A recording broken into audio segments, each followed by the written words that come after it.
right, guys. My stuff glitched out again, but all right, guys. Welcome back to the stream. Welcome back to the channel. Welcome if you are new. Thank you so much for joining me today.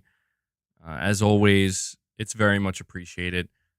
Also, want to give a shout out to anybody who maybe catches the streams after the fact later on. Maybe you can't catch them live. Really annoyed. My software seems to have glitched out yet again. I really do not understand why this does this. But yeah, we have quite a bit to discuss today. All right. Um, More information coming out from the Insomniac hack. A lot of info that, like, I'll be honest with you guys, like, there's nothing good coming out of this. Um, I don't know that it's as bad or dire as some people are making it sound. And so I just kind of want to preface everything we're going to discuss with that, where um, there's also a lot of confusion with the timelines of what we're going to be discussing here today. There are conversations currently happening that are talking about further layoffs at PlayStation Studios, potentially a studio closure of some kind. But again, it is the timeline of everything that we're going to be discussing that you have to be very careful about. Yeah, Antonio, I saw that as well. Like I said, man, we have a lot to cover here today, but I also want to talk about another topic that was making the rounds. I feel like it went somewhat under the radar. It's understandable why it would, because I mean, there's so much stuff happening. Yeah, D, I saw that. I saw that as well. Um, but apparently David Jaffe feels like, I don't know. He doesn't really like the new version of Kratos. He feels like Kratos went too soft. He's not a family man. Um, and you know, some of you guys were asking me my opinion on this and my thoughts on it. So we'll talk about that as well. Also, if I seem a little bit down today, it's because I'm extremely depressed about PlayStation. No, it's because I'm actually a little bit sick, a little bit under the weather. Not sure why. Seems like I caught like a really small cold. I mean, it's just like, again, one of these things where I'm not sure where or how. Maybe it is just allergies, but MBG breaking: Sony will not remove Discovery content after new agreement. Are you telling me there is breaking news within 5 minutes of me going live? Wow. All right, I'll check that out in a little bit. Actually, I should just check that out now, because I made a very big deal about that. A lot of people made a big deal about that. Let me see if there's truth to this. Um, did this just like pop up on Twitter or what? I'm not seeing anything. Did you just make this up?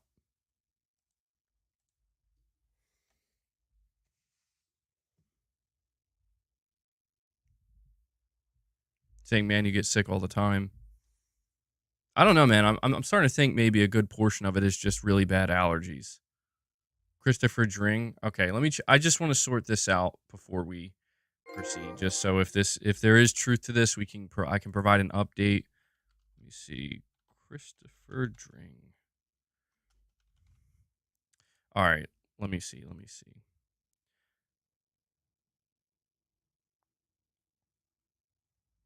I'm still not seeing anything, guys.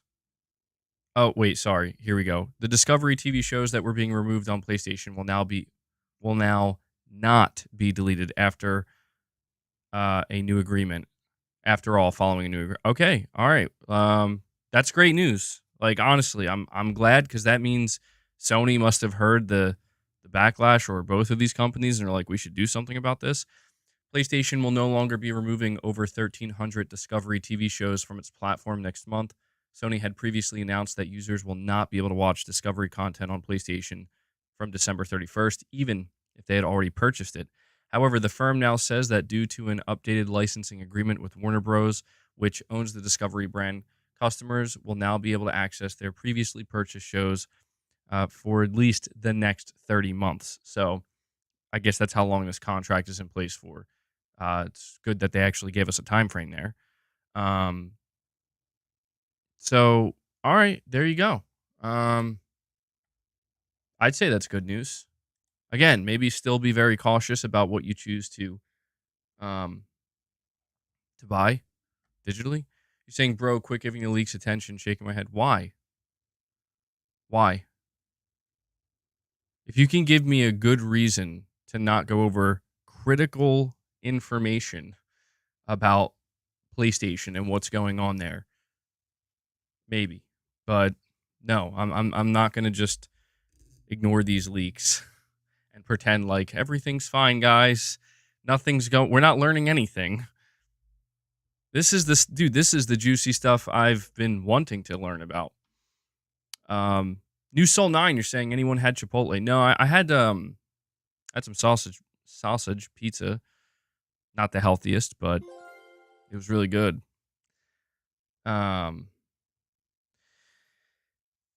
Cody Lerner with his first super chat here, $5 super chat, saying entire plot leaked, parts playable on PC. The game might legitimately be in line to get a significant delay if they need to rework things. Yeah, so that's one of the reasons why I said this situation just got crazier. There is a playable build of Wolverine that people right now are playing on their PC. And they even found out that if you hook up your DualSense, the haptics are enabled as well. It is mind-boggling that this is what's happening. And I think it just kind of goes to show the severity of this leak. And I saw this like I thought it was, honestly, I thought it wasn't real when I heard that. I'm like, come on. Like you're telling me like people are like legitimately playing a build of Wolverine on their PC. It's like, yes, they are. They absolutely are. And I'm like, what? So Wolverine PC exclusive for 2 years, guys, before it makes its way to PS5.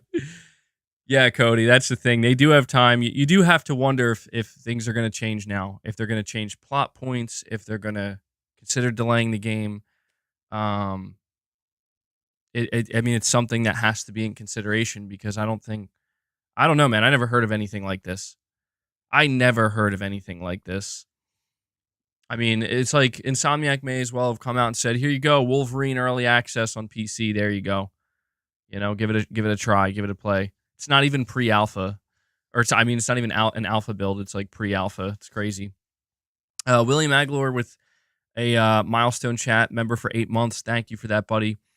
You're saying, MBG, this is good news, but it comes with a pinch of bad. This is happening because Warner Bros. Discovery is merging with Paramount. Consolidation. Oh, I did. Yeah, I guess I didn't think about that. I saw that apparently they were considering merging, but yeah, and there's also a 30-month. So I don't want to say it's like good news fully. It still kind of sucks because it's like, well, it's good for 30 more months, and that's a long time.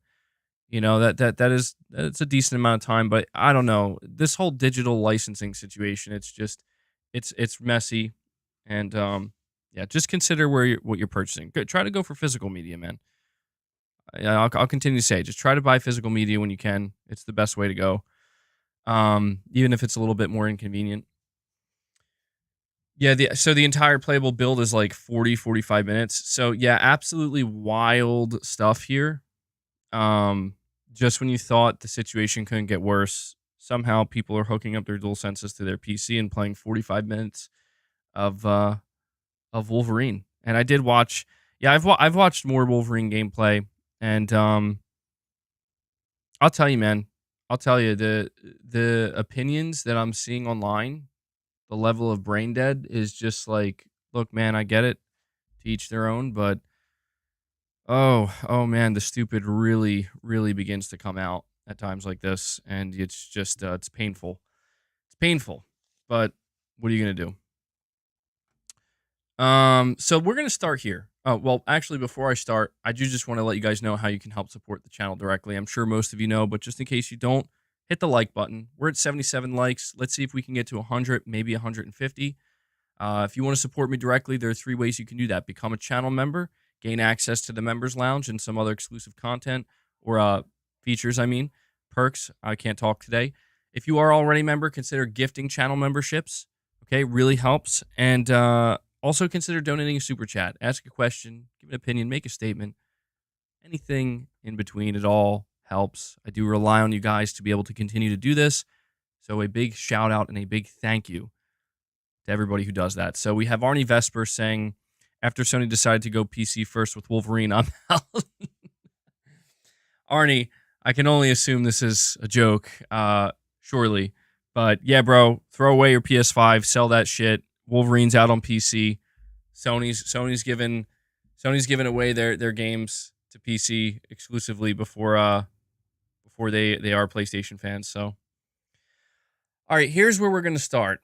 So this all originated. Oh my god, with these pop-ups.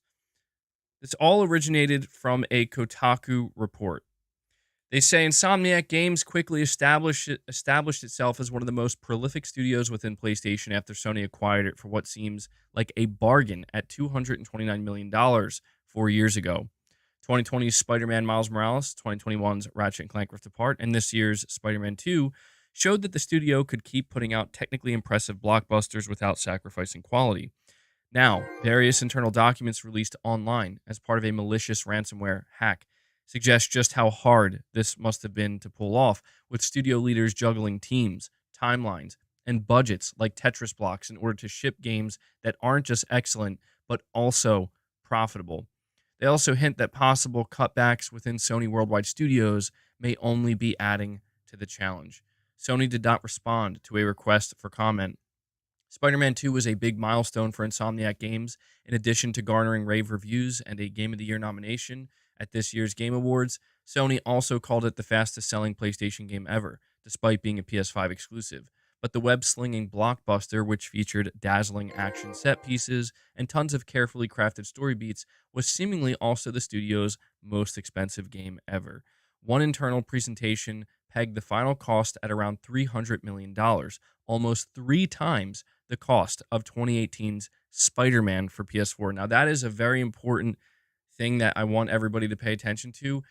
3 times. 3 times. Arnie Vesper is saying, you would never joke. Bro, I would hope so. Wolverine's not actually out on PC, man. I don't know if there's a misunderstanding here, but it's not actually out on PC. It's a legally obtained, an illegally obtained vertical slice that people are playing. But it continues here saying, while the internal presentations, emails, and meeting notes released as part of the hack are a narrow and incomplete picture of the studio, they nevertheless offer a small glimpse of the types of problems Insomniac Games is thinking through at the moment, and it hopes for the future. A finance post-mortem on Spider-Man 2, delivered in November, broke down the costs of the project in detail. So this is very important. William, I saw what you said, man, on Twitter, and this to me is why I think there's some confusion going around. This post-mortem breakdown of the financial situation regarding Spider-Man 2 happened in November. So this is this is just a month old at this point. That's why I think this is so relevant right now. It says here that pre-production began in 2018, and at peak earlier this year, there were 264 developers working directly on Spider-Man 2, with an additional 116 contributing in the form of managers, IT staff, and other support roles. 314 minutes of cinematics alone cost over $40 million. See, this right here is the juice that I'm talking about, okay? We're now beginning to get some insight into why are these games so expensive. The cinematics alone in Spider-Man 2, just the cinematics, the non-playable parts, $40 million. Okay, that is the budget of entire games, some games out there. Again, reminder, Ghost of Tsushima, $60 million budget. $60 million budget. Holy shit. Crazy. I'm sure a big reason for that is from the technology side of it, you know? Shit's probably not cheap. But I do have to wonder, like, why was it so expensive? That's I don't know if that's like that sounds like it has to be above average, right? We got to cut the cutscenes, guys. Anyway, continuing on here, it says the final cost was roughly $30 million over the original $270 million budget, according to the presentation, requiring the game to sell 7.2 million copies at full price to just break even. The game had sold 6.1 million copies as of November 12th. Now, obviously, Spider-Man is in the clear. It's going to sell over 7.2 million. But that is insane. A AAA game needing to sell that many units to just break even is not sustainable. That is very dangerous. They went $30 million over their budget. Not good, man. I don't think that's necessarily mismanagement. I think that's a more systemic issue within PlayStation Studios potentially, and maybe even the wider gaming industry. Supremacy 101 with a generous $20 super chat. Thank you so much, man. You're saying the whole situation with Naughty Dog and their now canceled game as a service could have been resolved with an expansion of the studio. Sony could have created a studio to man and maintain the game with partial involvement from core Naughty Dog heads. I see. That's where my mind initially went when we heard about this, where it's like, well, why can't you just expand the studio? And I think what we are witnessing right now is PlayStation go into survival mode. Not to say that like it's because again, the way people are trying to paint the picture for PlayStation right now is they are on a very fast downward slope. Like they are about to crash and burn. That's not the situation. Like people need to get that out of their minds. That is not the situation. But it does not mean that there are no problems. And it does not mean that the problems that are there cannot snowball. This is how it can begin. So it's how Sony chooses to handle the situation right now that determines, is this going to snowball into a much bigger thing, or are you going to get this shit under control? Like there are fires. So you're either going to be able to put them out in a timely manner and start the cleanup process, or they're going to spread. And Arnie Vesper says, I wish sarcasm translated to text. I was joking.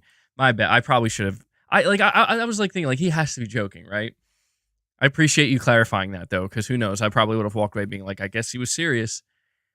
But that's the thing, Supremacy. When we look at why did Sony and Naughty Dog just decide the best course of action is just cancel it, get away from it, like just have nothing to do with it? Why not create a dedicated team? Why not expand? The reason being money. It's what is difficult for me to accept right now when it comes to the mismanagement of PlayStation, because this is where you will see the largest potentially the largest mismanagement and the biggest blunder is Sony is not going to do that for Naughty Dog because it's too expensive. It's too time consuming. It's going to take who knows how long to get a full team that can, like, you're talking hundreds of developers. Hundreds. Okay?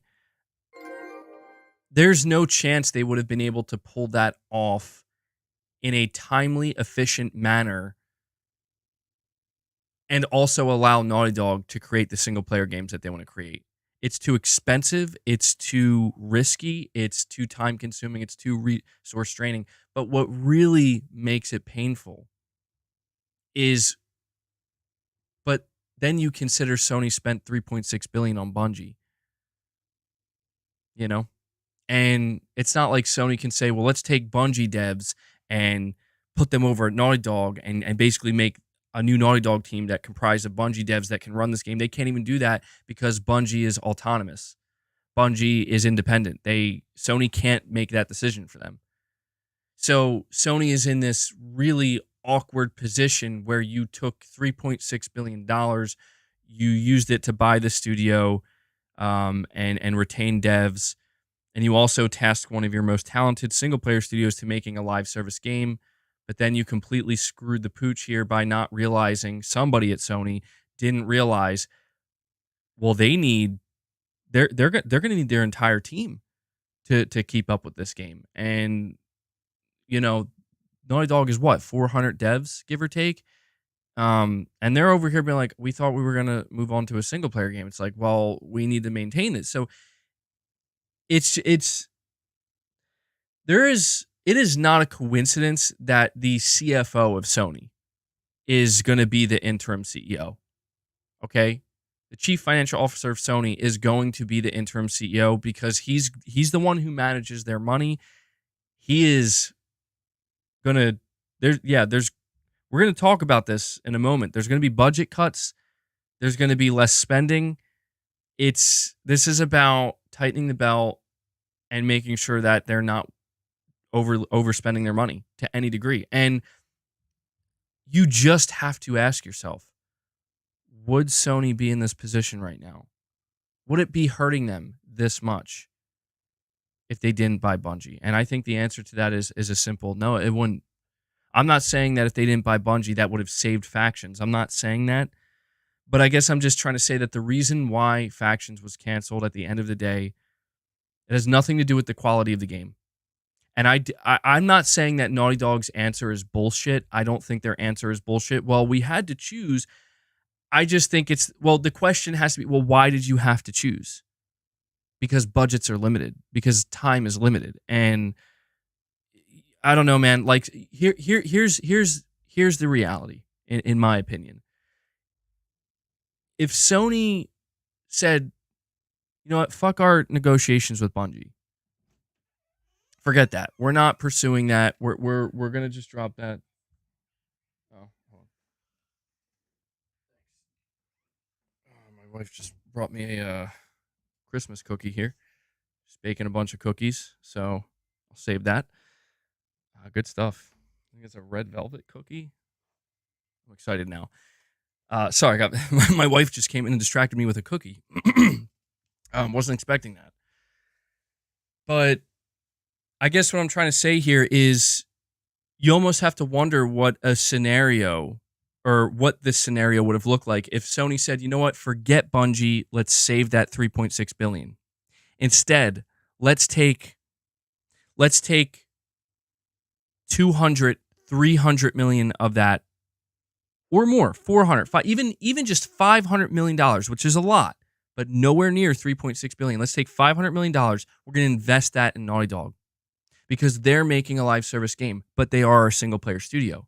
So let's spend the next 2-3 years, right? Like 2021, 2022, 2023. Let's spend those years taking that large chunk of money we allocated and basically building Naughty Dog up to an 800, 900 man studio.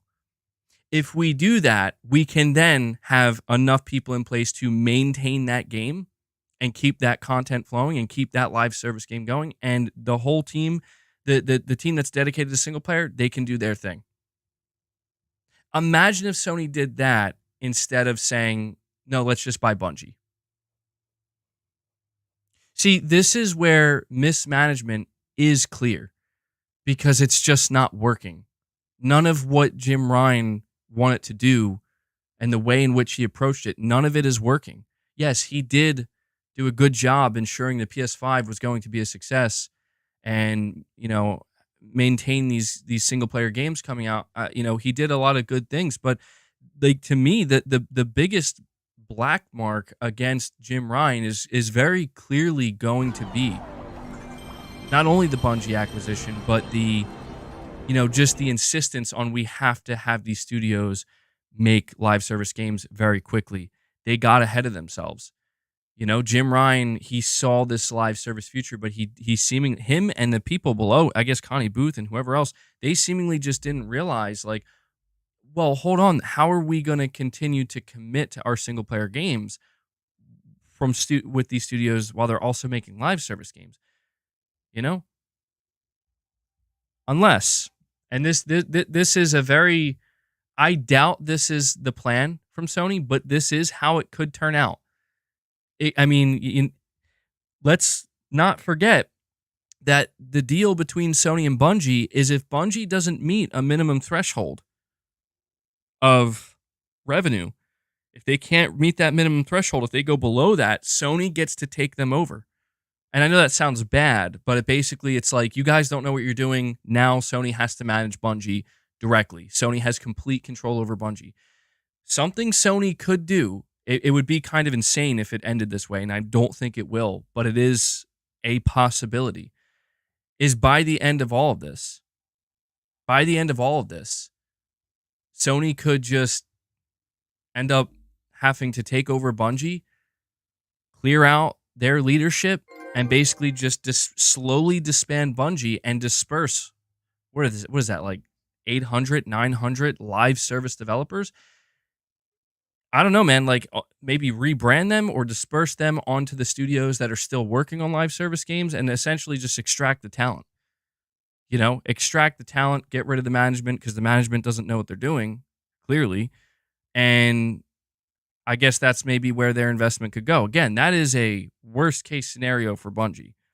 We're nowhere near that yet, but we do know that Bungie is at risk at losing their autonomy and their independence.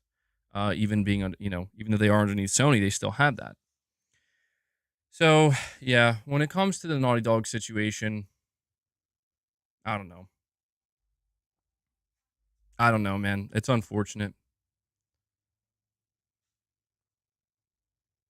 MBG, when are you going to make a video about Turbo Fat V, Turbo Fat TV?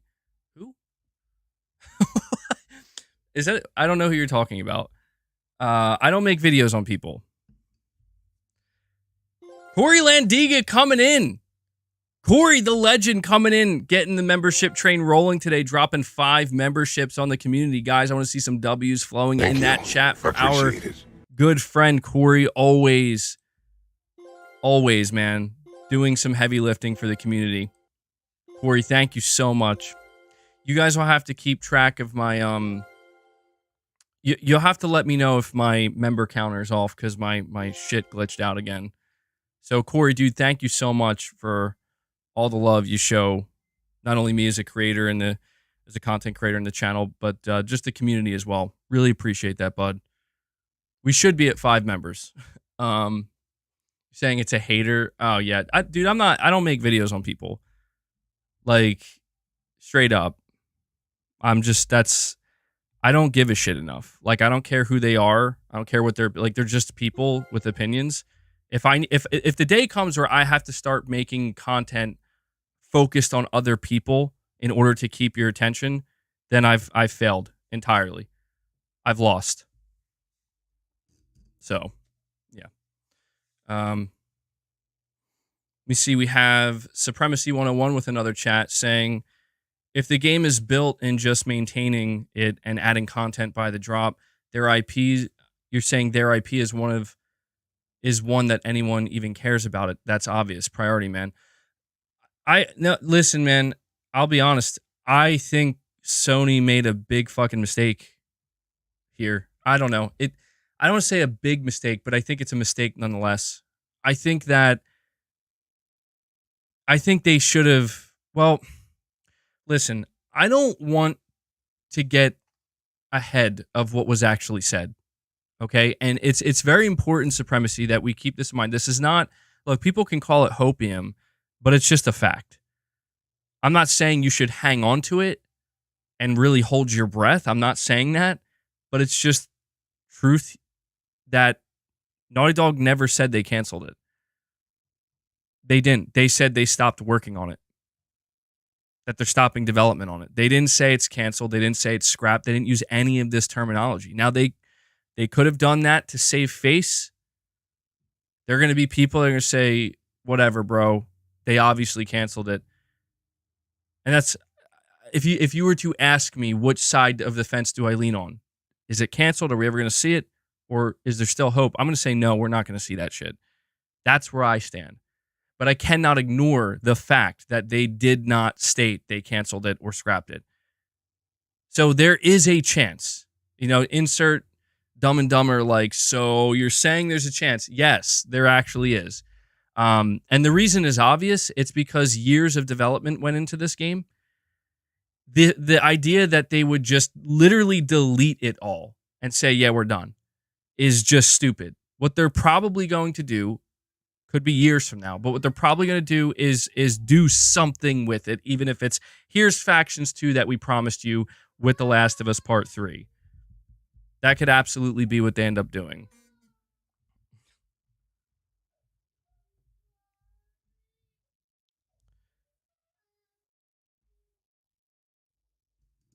Yeah, that would be pretty shitty, Corey, wouldn't it?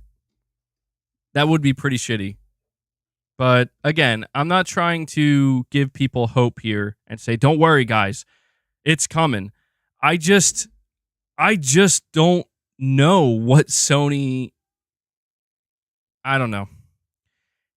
The thing that, again, I saw today that apparently there is this data miner. I forget his name. Maybe you guys have heard of him. The I don't. You can tell me if you know his name, but I saw that he was saying he's going to be dropping the specializer. There you go. Yeah, he was teasing something regarding this multiplayer game today. I don't know if he released it yet. I don't know what it is. I don't know if he. I mean, I know he's a data miner. I almost wonder if he found some shit, and we're gonna start seeing it. Again, I don't want to get my hopes up too much, but this is what I hope to a degree that's what we get, because it's kind of funny because I'm over here being like, man, I really would like to see some footage, even if it has to leak, of this canceled Last of Us multiplayer game. And instead it's like, well, here's Wolverine. It's like, okay. Like, I would have thought that the next leaked gameplay we would have saw would have been this Last of Us thing, but I'm just saying, like, I'm waiting for us to get a look at that, because again, all these developers and all these people were saying this game's really good. Like, it's a very well-made game, and it just is difficult to fathom the notion we made a great, awesome live service game, and now we're just not going to release it. And guys, let's be honest, man. That's Totokism right there. That's Hiroki Totoki. He's like, how much is it going to cost to run this game, guys? Huh? Well, I mean, if you do the math, it's going to be pretty expensive. Yeah, we're not doing that. We're trying to save money, not spend more. That's Totokism in full swing. No doubt. No doubt. If it was dude, I'm telling you, if Jim Ryan was still if he wasn't retiring, I think Jim Ryan would have released that game. I could be totally wrong here. I could be. It's a lot of speculation. You guys will have to forgive that. That's all we can really do right now is speculate. But I do believe that he would have probably released that game. And who knows? Maybe Naughty Dog would have been pissed off. Maybe Naughty Dog would have been pissed off, bro. Maybe they would have been like, we don't want to do this. And he's like, no, you're doing it. So I don't know. It's a conundrum. It is. But all these solutions, I guess something else I'll say is all the solutions that people, including myself, are presenting. It's easy to present these solutions when we don't have the full context or understanding. All I feel like I can say at this point is that if there was a solution that was as simple as it seemed and made sense, we would see it in effect right now. If it really was that simple, like we just need to create a second team and we can make this thing, a success, let's do it. If that was a realistic possibility, I think they maybe would have done that. So it tells me that there's just something changed, man. Like that to me is the clearest takeaway from all this, is that something shifted, and it just, I don't know, the whole foundation shifted.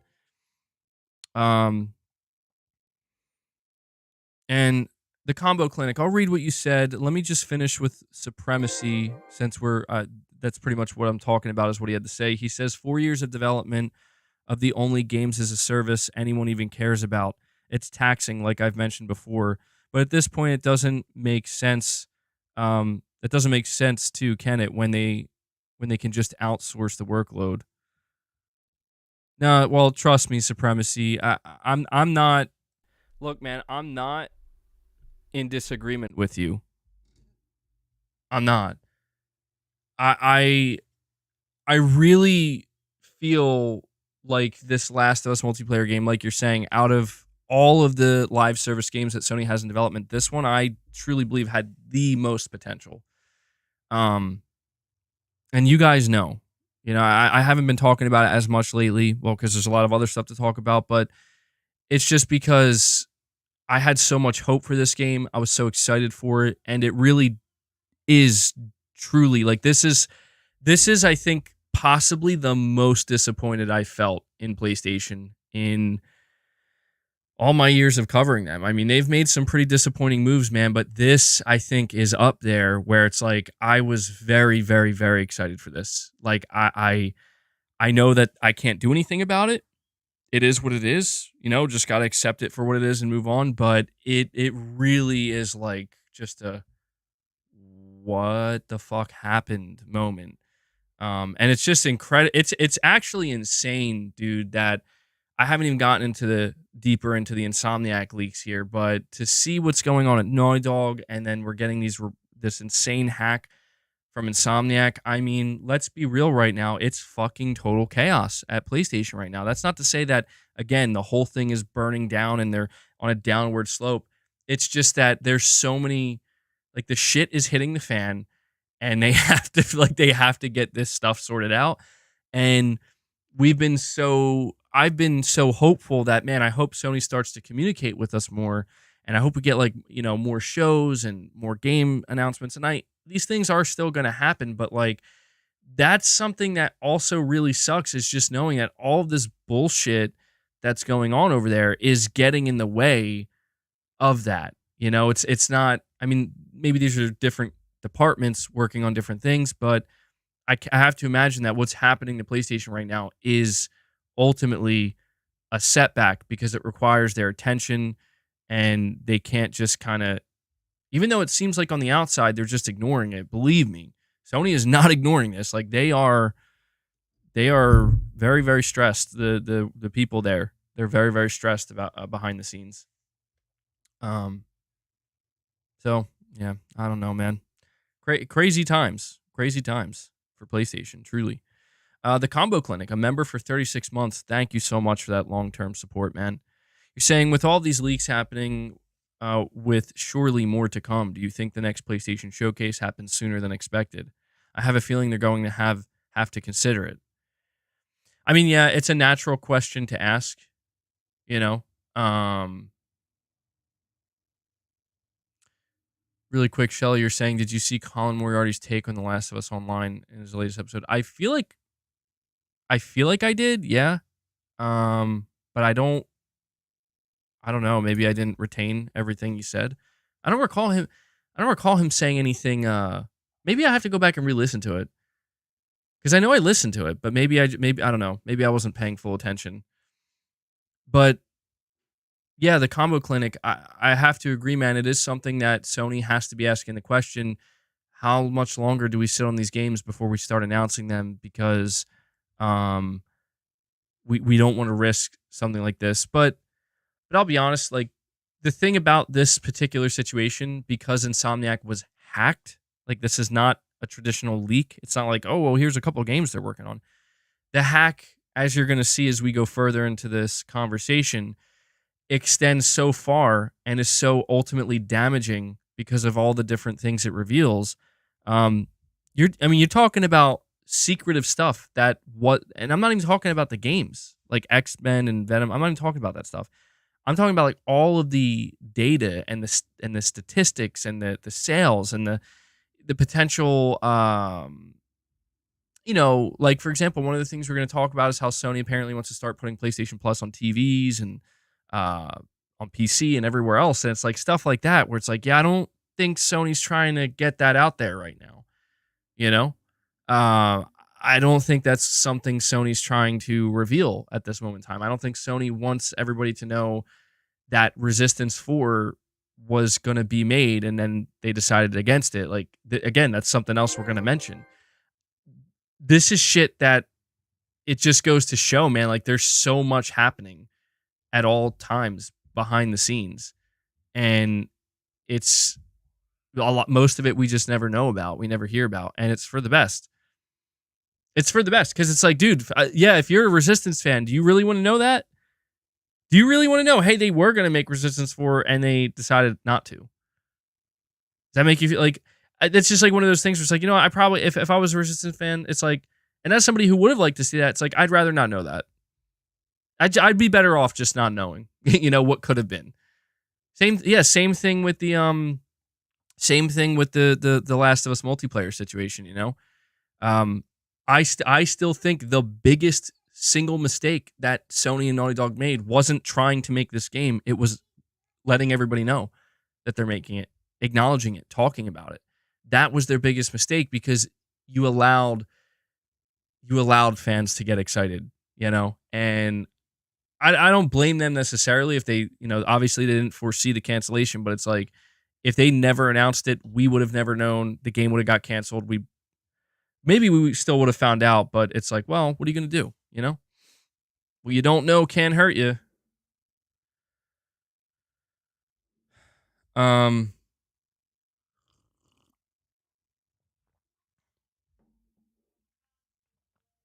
right, let me see. Yeah, I know. I hear you're saying basically that's the opposite of what I say every day. I know. It's the conundrum, man. Again, it's the catch-22. It's like, I want to learn more. I want Sony to make announcements. It's like, yeah, but if they can't keep their promises, do you really want to know? It's like, well, yeah, I guess, All right, we got VIP3, member for 4 months, says MBG 315 minutes for, 315 million. I don't know why I said minutes. 315 million for 15 hours of gameplay is insane. God of War only costs 200 million and it's bigger and more polished than Spider-Man 2. Something sus is going on. We're going to talk about that. Yeah, so we're going to finish this article from Kotaku and yeah, you guys, we'll get there. Supremacy 101, you're saying fair games. Concord, LOL, please. Here you canceled a game as a service to a franchise with multiple games and TV shows. Doesn't make sense any way you slice it. Oh well. That's true. Where's my co-host? Yeah, I don't know where boss is. I don't know if he's in here. Maybe he'll come in later. Yeah, no, I know. Listen, Supremacy, again, if I'm being totally honest, not that I'm not totally honest, but I guess I'm just saying if I'm being, maybe rather than saying honest, if I'm being more cynical, that's the best way to phrase it. That's what I mean to say. If I'm being more cynical, I think Sony completely shifted their plan. I think they're done pursuing live service. That's what I think. I think they're done pursuing live service. I think this is one of the reasons why Jim is retiring, because Sony's like, we're not doing this. And Jim's like, well, I tried. And you know what? Good luck. Because I don't have any other answers for you. I'm out. And I think right now what we are witnessing is Sony cleaning up.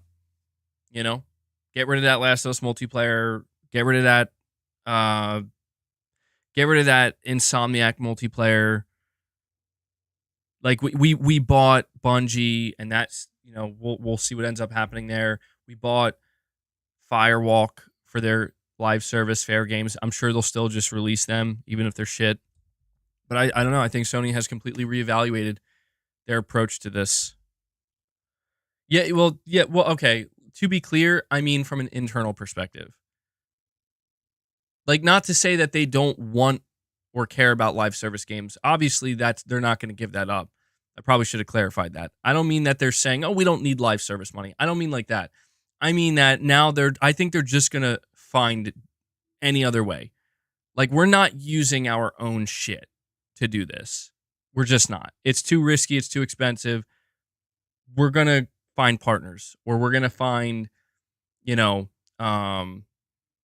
diamonds in the rough that we can partner with, or just something like that, That's what I'm assuming. But yeah, I share your frustration with this supremacy. It sucks. Let me close out this article though, okay? Circling back to Insomniac, circling back to some really important information we're learning. They say here, again, the last sentence I read here, Insomniac, $350 million budget for, not budget, it cost them $315 million, I think. $315 million to create Spider-Man 2. It's 30 to 40 million over budget, 40 million for cutscenes alone. 7.2 million copies needed to be sold to break even. They continue here by saying another presentation from over the summer looking at Insomniac's next 5 years outlined development improvements the studio hopes to take advantage of while making its upcoming Wolverine action game without costs growing even further. Notes from the presentation mention Toyota factory-style line stops leaders can use to halt production when certain problems are discovered, so they're fixed early rather than creating bigger issues down the line. The presentation also directly called out cinematics and scene length as one area that has sprawled out past our initial estimates in past games. Wolverine, on the other hand, will feature a centralized story design pipeline to try and streamline things. All of this is being done with the clear aim of delivering a, quote, Game of the Year contender, end quote, by 2026. So, again, man, this right here, what it boils down to, Insomniac trying to find solutions to the growing problem. The growing problem is the budgets are ballooning, and part of the reason, and I think this is very clear, part of the reason why Spider-Man 2's budget and other games, their budgets, why they can balloon so high, well, again, notes mention a Toyota factory-style, quote, line stops. Leaders can use it to halt production when certain problems are discovered, so they're fixed early rather than creating bigger issues down the line. This is clearly something that not only Insomniac, but other developers run into, where it's like there's a problem somewhere along development and they don't realize it's a problem, or they don't realize how big of a problem it is and how much has to be undone and unwound, until way down the line. And then they're like, well, we gotta go back and we gotta fix this now. And it's going to require, a lot more time than we thought. It's going to require more manpower than we thought. And so it just goes to show that, like, this is the reality of game design, but, the reality of game design is universal, where there are going to be problems. And again, it's not how do you minimize those problems necessarily. I mean, obviously you want to try to do that if you can, but knowing that those problems are going to occur, it's about how efficiently can we solve those problems. So really interesting stuff here. They did mention cinematics. Clearly they spent too much on cinematics. They're like, yeah, we got to reel that in. But they also say that they are trying to create a Game of the Year contender with Wolverine by 2026. These and other presentations provide a clear sense that Insomniac, despite its success and the seeming resources of its parent company, is grappling with how to reverse the trend of ballooning blockbuster development costs. Quote, we have to make future AAA franchise games for $350 million or less, end quote. That's what one slide read. And another one, that's what one slide read from a sustainable budgets presentation earlier this month. Quote, in today's dollars, that's like making Spider-Man 2 for $215 million. That's $65 million less than our Spider-Man 2 budget, end quote. Another slide puts the problem more starkly. And this is the one, guys. I want you to answer this question. This is a question that Insomniac is asking. Okay? Not me. This is coming directly from Insomniac. Now, obviously, this question wasn't meant for the public, but I'm just curious. Insomniac says, is 3 times the investment in Spider-Man 2 evident to anyone who plays the game? You want to talk about shooting straight and asking the tough questions. There you go. There you go. That's the question. Is 3 times the investment in Spider-Man 2 evident to anyone playing the game? We're not talking about 1 times, 2 times, 3 times, triple. Is Spider-Man 2 3 times better than the first game? I agree 100% with what everybody's saying. I think we can all agree no. No, it doesn't seem like it's justified. So, obviously you can tell with the way that Insomniac themselves asked this question that they know the answer to it. They know the answer is no, it's not. It doesn't justify this type of budget. Says here, games like Miles Morales, a stopgap spinoff, offer one possible alternative. The shorter adventure had a budget of only $90 million, according to one 2022 presentation on mid-sized games. But it went on to sell over 10 million copies, making it incredibly profitable in addition to being beloved by fans. The presentation notes that these mid-sized games are generally take 2 years less to make than tentpole games like Spider-Man 2, helping to reduce the time between new games, as well as the risks if something goes wrong in development. All of this underlines the tough choices a studio like Insomniac has to make when deciding which projects to move forward with and when. Internal documents from the hack shows multiple timelines for different slates of games depending on which ones are prioritized or shelved, which we're not going to cover that again. But yeah, guys, like this is a real thing that is happening internally at PlayStation right now. They seemingly have to find solutions. I don't know if you guys are realizing this. Sony is giving them opportunity to figure it out. Sony's not coming in and saying this is what you're going to do and this is how you're going to do it. Sony's saying, guys, this is too expensive. Like this is just too much. What are some solutions you guys have to keep this in check, to keep this from getting out of hand? And I think that's worth pointing out that Sony does give that autonomy to their studios. Obviously, Sony will step in if they have to, and that's what we're going to move on to next. It seems like, I don't know, there's a little bit of confusion with layoffs, possible studio closure. I'm going to cover that. Supremacy 101, dude, thank you so much for all the super chats, man. You're saying the NCSoft deal is smart because it allows them to be more efficient. Release these games as a service on everything, a la Minecraft. That should have been the path for games like Dreams, or the path that a game like Dreams should have taken. But I digress. Yeah. See, I think when you see how Sony handled Dreams, I think that was a prime example of like, I don't think Sony knows what they're doing with live service, because Dreams it is a live service game and it should be everywhere, frankly. Like it is bizarre. Like there is truly almost no reason to keep a game like that locked to your console. It just doesn't make much sense, or at the very least to not put it on PC. It's strange. And unfortunately it died, man. And you just can't help but think to yourself, what would have happened to Dreams if they did get it to PC? What if they just said, screw it, let's put it on mobile, let's put it on Xbox, let's put it on Switch, let's put it everywhere, right? Let's just put it everywhere like Minecraft is. What could have happened to Dreams? It's sad to think, like, it could have lived. It could have found some kind of success. But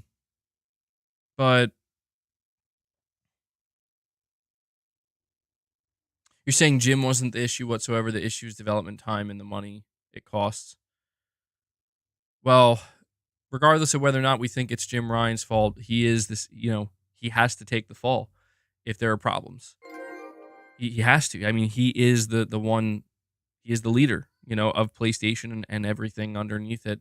And, that's kind of that's part of the job, unfortunately. I'm not saying it's necessarily, it's certainly not all Jim Ryan's fault, but when shit like this happens, man, it's very rarely one individual's fault. It's usually a couple or more than that. Could be a bunch of people messing shit up. But all right, let me continue on here. Let me give you guys we have another update here from Insider Gaming, Sony may be planning layoffs for various PlayStation studios, including Insomniac. So I want to preface this here by putting it out that uh, William Aguilar over um, on my Twitter account, he gave me a little bit of clarification on this. He says the source document is old. It is unclear if it is even real, but if it is, it was the timing when it was created. The timing of when this document was created lines up with prior to the closing of Pixel Opus, and that's true. Pixel Opus did close. I think a lot of people forget about that, but that was a first party PlayStation studio that closed. I think it was it this year? It was either this year or last year. He says there is no PlayStation studio that is currently on the chopping block because they have all passed their recent internal review milestone checks. That company-wide internal review was directly preceded by Savage Games changing their name to Neon Koi. If any studios were in danger of closing, they would be either Media Molecule or London Studio. However, I do not believe that they were closed because both passed their internal reviews.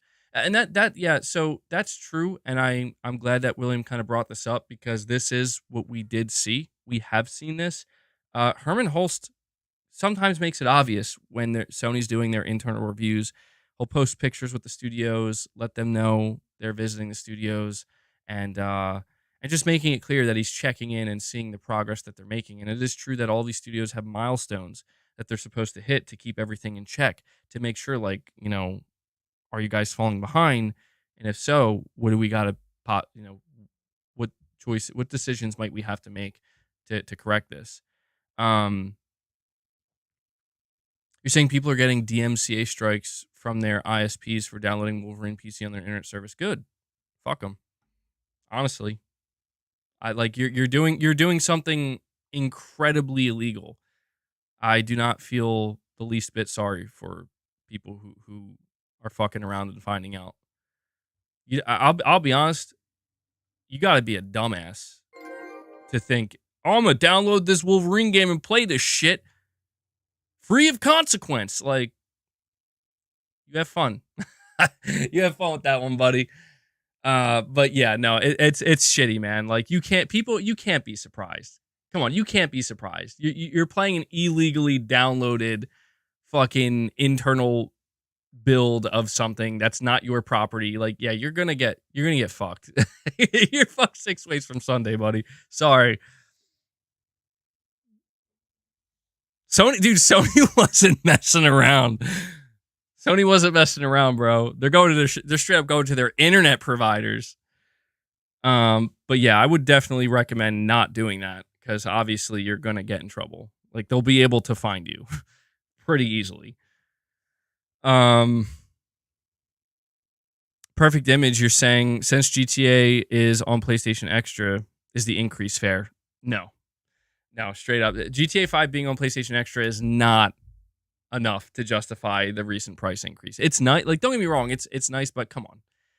Who doesn't have GTA already?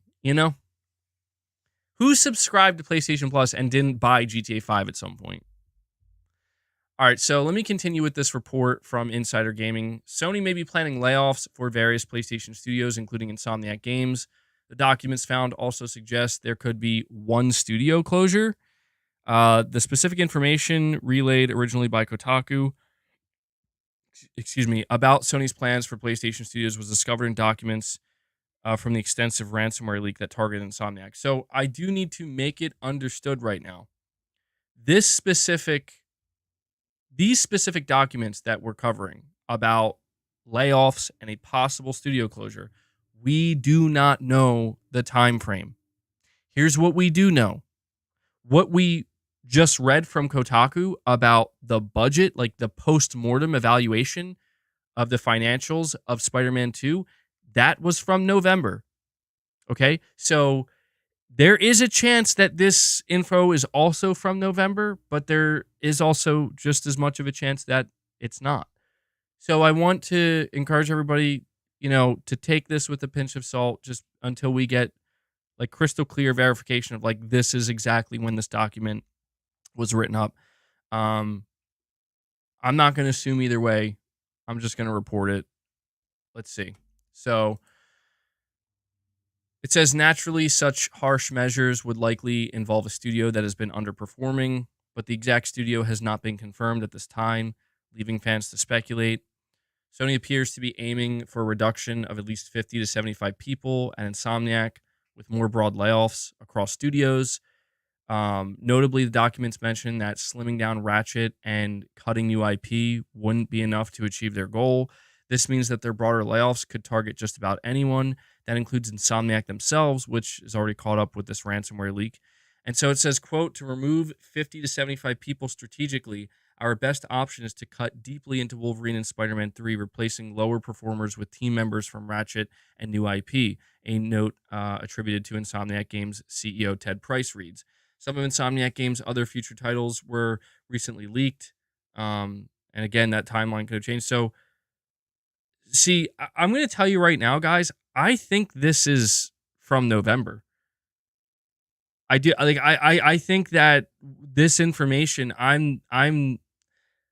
William is correct in that, Sony did do their evaluations and whatnot all throughout the year, and seemingly everything was good. We know that there were some layoffs from Media Molecule and Pixel Opus did close, but what's weird to me, what's interesting to me about this is they're referencing Spider-Man 3. They're referencing Wolverine. They're referencing Ratchet and Clank, like the next one, and they're also mentioning new IP. They're mentioning all games that come after Spider-Man 2, and again, I think this information was bundled up with the same info that we just went over.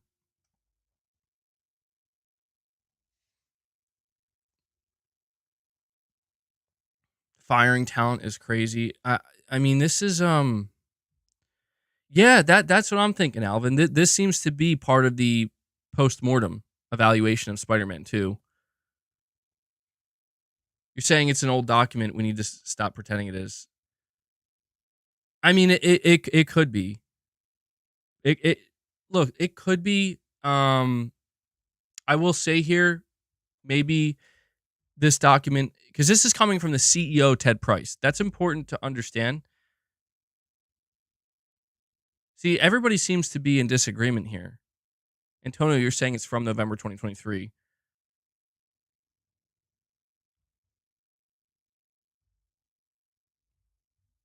Tom from Tsunami says it's not.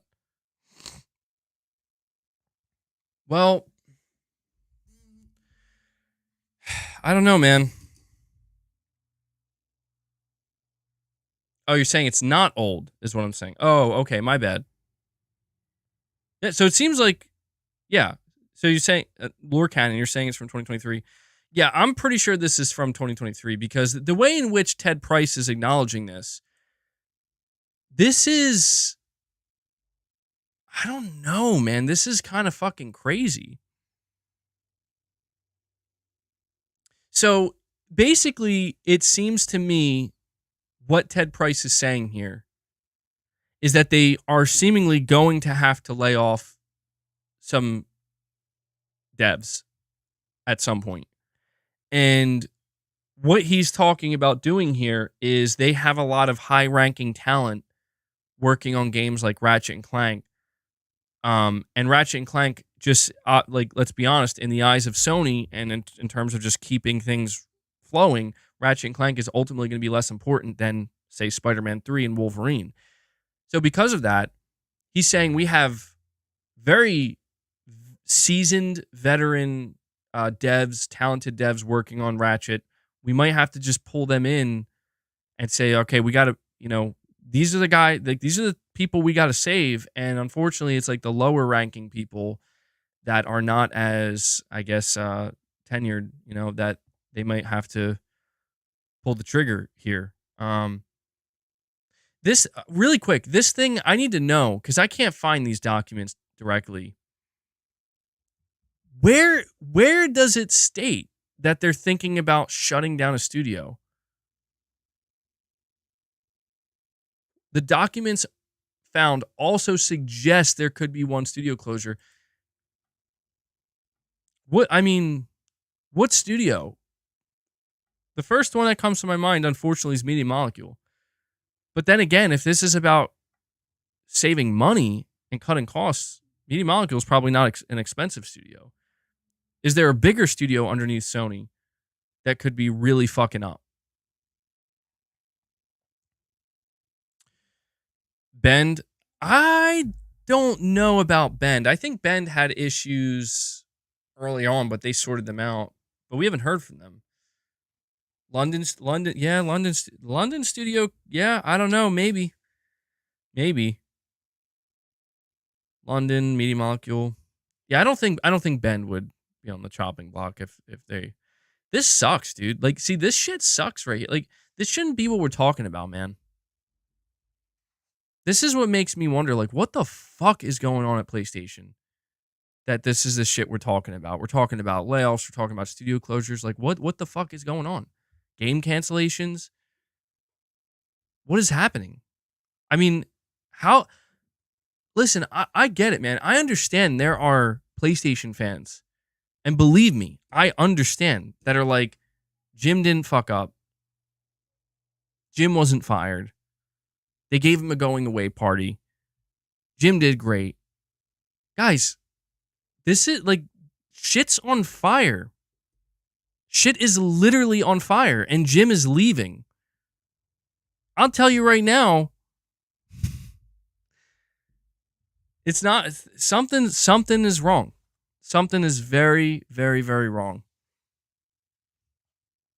I'm not saying just because shit's on fire that PlayStation, like, the problem that people have is they come out here and like, PlayStation's done. It's like, please just remove yourself from the conversation. Okay? Like, remember, these are the same people that were probably out here defending Microsoft last gen. Remember when everybody said Microsoft is done back in 2017 and 2018? Everybody said Xbox is dead. It's over. And like, you know, you see now it's like, well, I guess you were all wrong. It just doesn't work that way, man. Just because the shit may be on fire doesn't mean the fire can't be put out. But there's no denying. There's no denying that Sony is in a bad position right now. And they got to figure out what they're going to do. Think about that. Think about the idea of Insomniac. They just released Spider-Man 2. I want just fathom this for a moment. Insomniac is talking about layoffs. Insomniac, dude. If Insomniac isn't safe at PlayStation, who the fuck is? You're talking about the studio that did the heaviest lifting for the PS5 since its launch. That's absurd. That's fucking absurd, dude. Shows you how dumb corporate culture is. I mean, that's a possibility, dude. It could be that the higher ups at Sony, whoever, Hiroki Totoki, and I'm sure there's other individuals, I don't know their names, but they're probably like, we don't care. Like, you guys are fucking, you're bleeding. You know, you're overspending. We gotta sort it out. I don't know. Yeah, shout out to Sean Layden, dude. Sean Layden called this, unfortunately. I say unfortunately because, man, he called it to a T, if anybody remembers. Sean knew. Sean was like, so I do want to acknowledge the thing that Insomniac mentions. Insomniac mentions the mid-sized game. Lower budget, shorter experience, sold well, made a good profit. Maybe this is the way forward.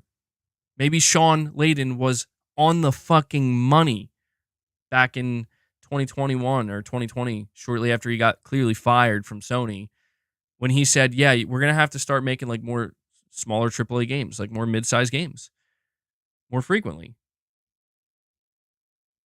And I won't lie, at the time, it seemed like, I don't know, man, you guys are doing great. Like, why would you slow down? Why would you purposely scale back? So at the time, it did seem a little bit counterintuitive. But one of the things he did say, and this is where Sean was, I'm going to read this quote from you from Sean Layden.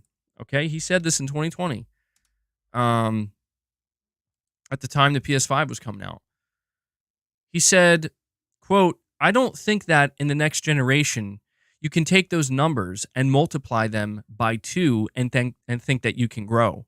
I think the industry as a whole needs to sit back and go, all right, what are we building? What's the audience expectation? What is the best way to get our story across and say what we have to say?" He also, and this was from an article where it says former PlayStation executive Sean Layden has called for the industry to examine the trend towards bigger and more expensive games, describing the established AAA model as, quote, just not sustainable. He literally called it. He said the budget's gonna double in the next couple years and it's gonna be unsustainable. What are we seeing with Insomniac? That is literally what we are witnessing in front of us. Where they're like, our fucking budget doubled. How do we lower it and make the same type of game? It really makes you wonder, would all of this have been avoidable?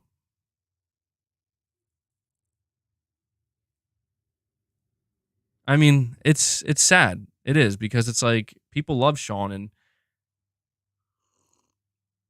so many PlayStation fans wanted him to come back or stay, and I don't know.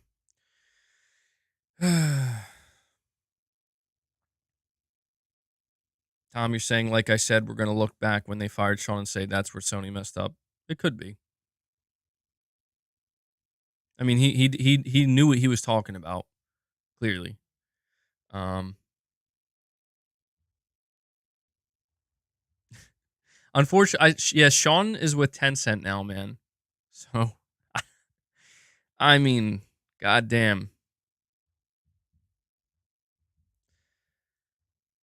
Well, all right.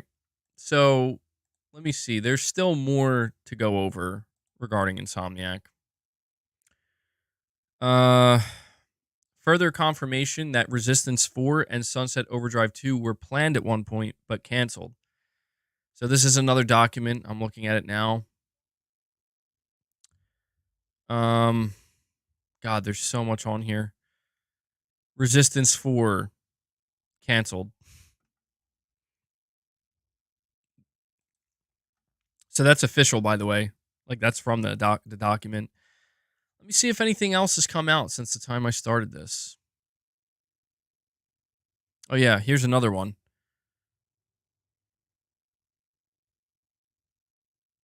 Here's another one for you guys. I think I lost it. Insomniac hack. Sony plans to bring PlayStation Plus to mobile, PC, web browser, and smart TVs. Other plans for expansion.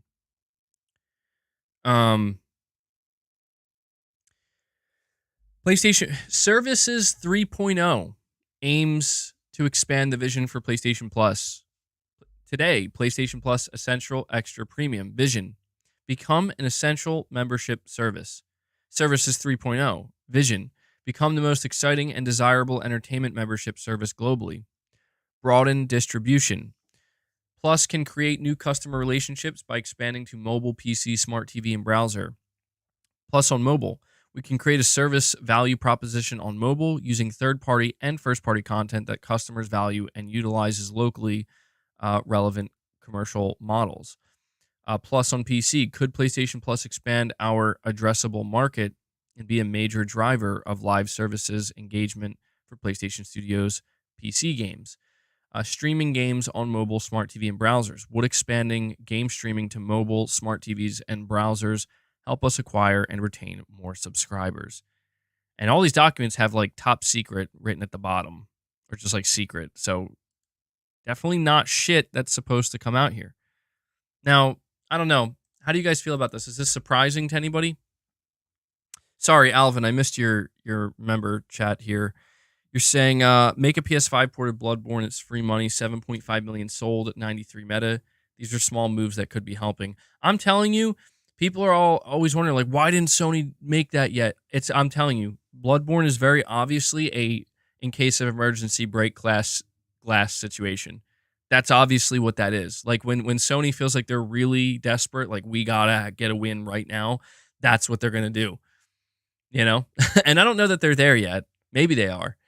Maybe they are. But I fully believe that's why we haven't gotten it yet.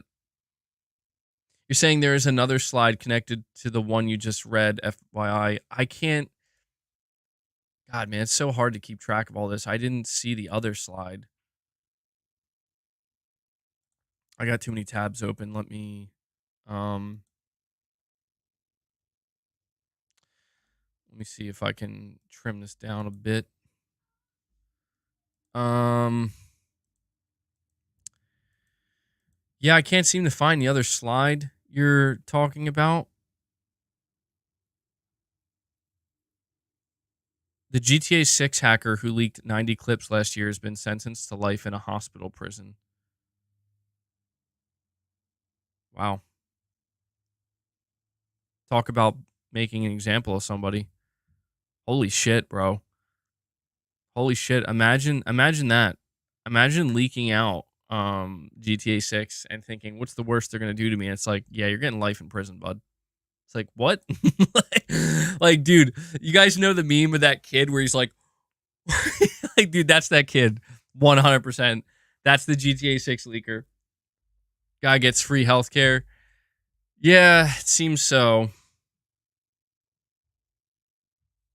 But I don't know what is a hospital prison. I don't understand that. I guess is that what it is? It's like I don't know. I never heard of it. You're saying that can't be real? No, that's official. I guess I should read the article. I probably I probably have answers to all my questions. Well, actually, where it's being Culture Crave, that's where I got it. It's being reported. They didn't actually provide an article. Oh wait, they did below. Um,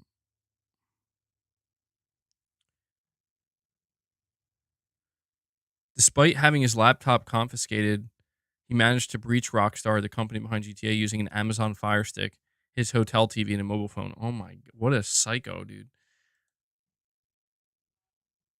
Handed indefinite hospital order. Um, he will remain at a secure hospital for life unless doctors deem him no longer a danger. So I guess it's like a mental institution, I guess. That's kind of what it sounds like to me. Wow. That might be even worse. I don't know. Is that worse?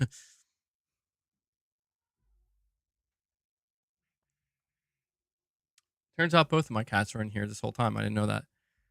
Yeah, that sounds like that's worse. Um Yikes. A danger to who, Rockstar? Yeah, dude, like this guy's crazy. Well, there are two slides on PlayStation Plus on Reddit, if you were wondering. Is it the Gaming Leaks and Rumors Reddit? Because that's where I was. Let me go to what's new. See if there's anything more.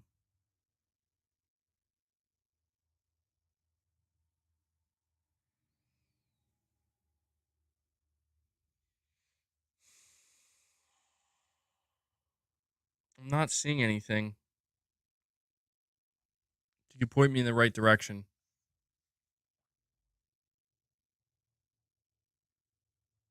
You're gonna have to give me more direction here because I'm over there, and I'm not seeing any more. I'm not seeing any more posts about PS Plus or any more slides.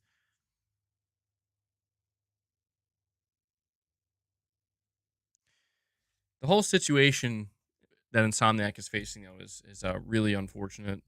Ultimately, I mean it's really sad to me to think that like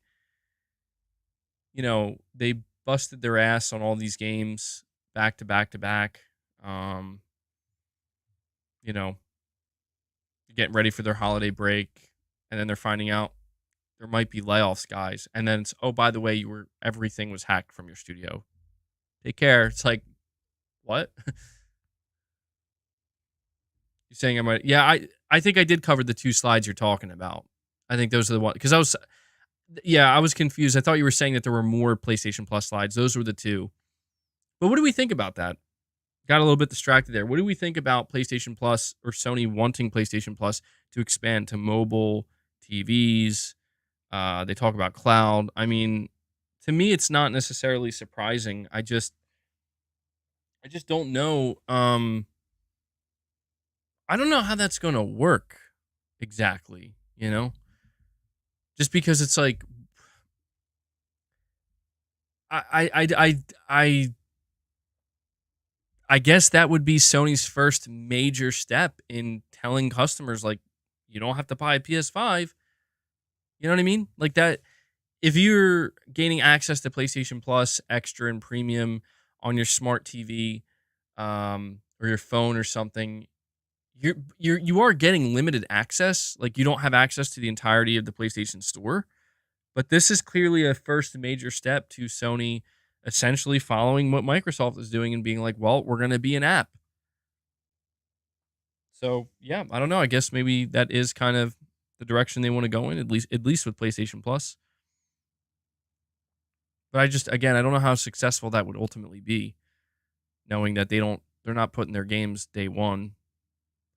You know what it is almost is beginning to seem like to me? It's beginning to seem like the way Sony views it is as long as we have single player exclusive games tethered to our console that you can't get anywhere else for a significant period of time, we'll be fine. Like we'll still be able to sell consoles. You know? Because it's like, yeah, somebody might say like there's no like so if Sony puts PlayStation Plus on the TVs and smartphones and everywhere basically, and then somebody will say, well, I guess there's no reason to own a PS5. It's like, but is that a true statement? Well, how are you going to play Wolverine? It's like, well, you ain't playing it through PlayStation Plus. You know, it's like, I guess there is a reason to own a PS5. Well, it's going to come to PC. Well, it's like, yeah, but you'll probably have to wait a couple years. Unless Sony does decide to go day one with PC. And they could do that. But I don't know. Interesting stuff. Sony hasn't really talked about PlayStation Plus in that way. So I could see why you know, I could see why there's a big red bold letters in red saying secret at the bottom. They don't want people to know about this.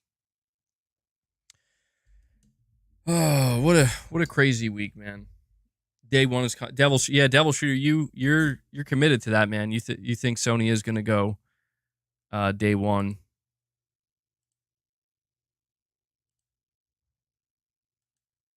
Wow. Good work, Jay Shako. I see you. I see you.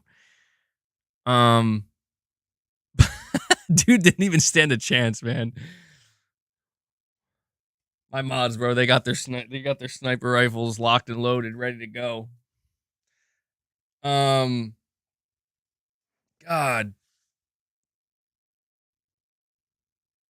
PlayStation TV had the capabilities to play PS3 games. This isn't really new. Yeah, I forgot about that. Oh my god, PlayStation TV. What a strange device.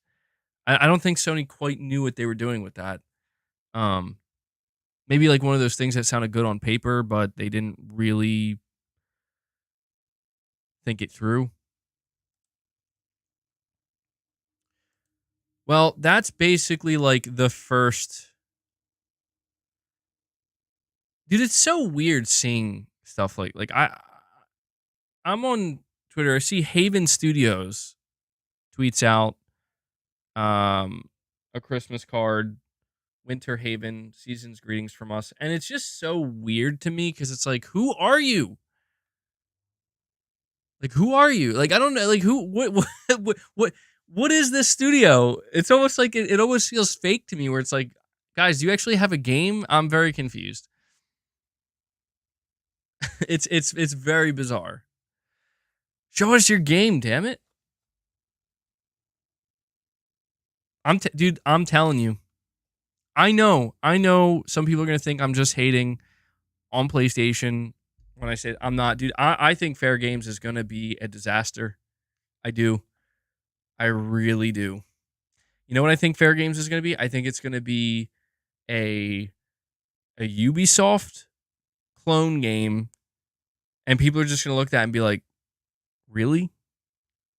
Like, Sony, really? Concord, I'm a little bit. I feel less confident that Concord will be bad, only because dude, when I will never forget, and this will be burned into my brain, maybe not forever, but for a long time. that Sony opened their showcase this year with Fair Games, a CG trailer for Fair Games, and dude, I could just tell like they think this is it, bro. Like they think this is it, man. Like this is what's gonna get people excited. And I'm just like, the fuck was that? I'll never forget that. I'll never forget that. Now, the thing I'll also never forget is I was kind of like, all right, not the start I was expecting, but okay, let's see what the rest of the show has in store. Good times, guys. They have Jade Raymond. You know what's funny? You know whose opinion I've listened to a couple times on Jade Raymond, and he kind of made me sit back and think, maybe you're right.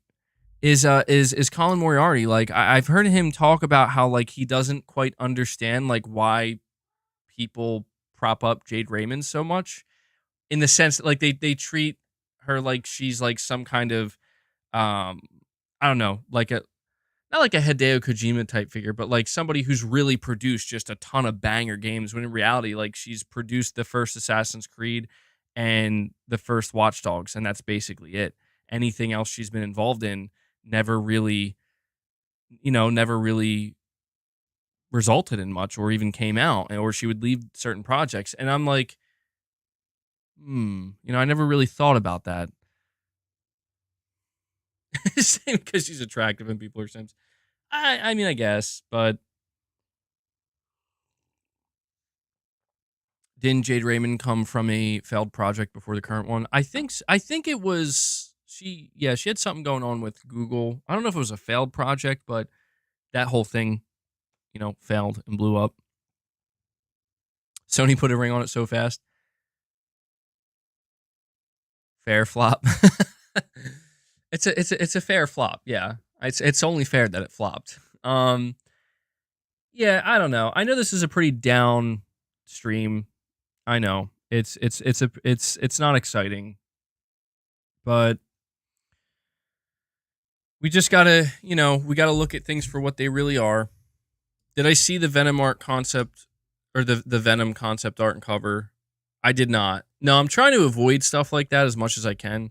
I couldn't help myself when watching some of the Wolverine gameplay, honestly, but I'm not trying to.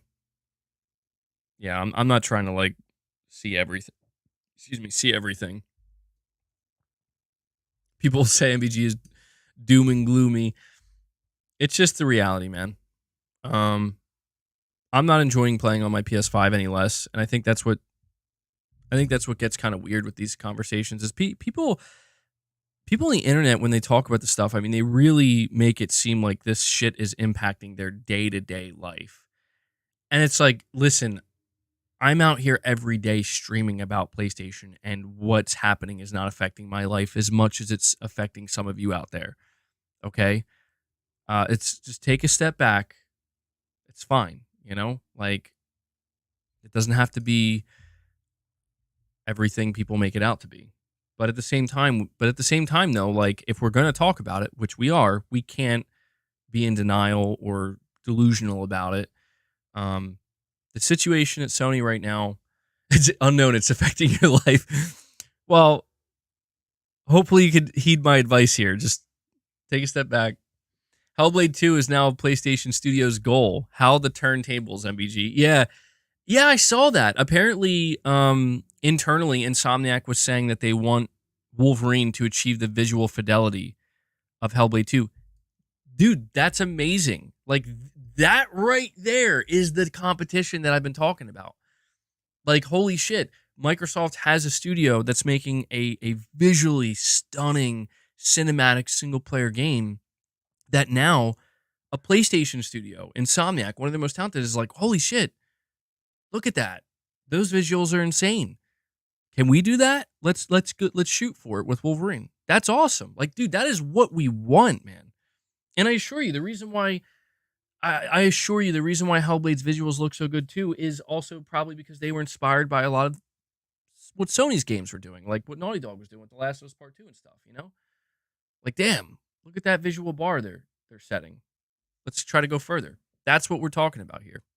Yeah, Playground I think is trying to go in hard with Fable as well, visually, which will be interesting because the Forza Rising games have always looked really good.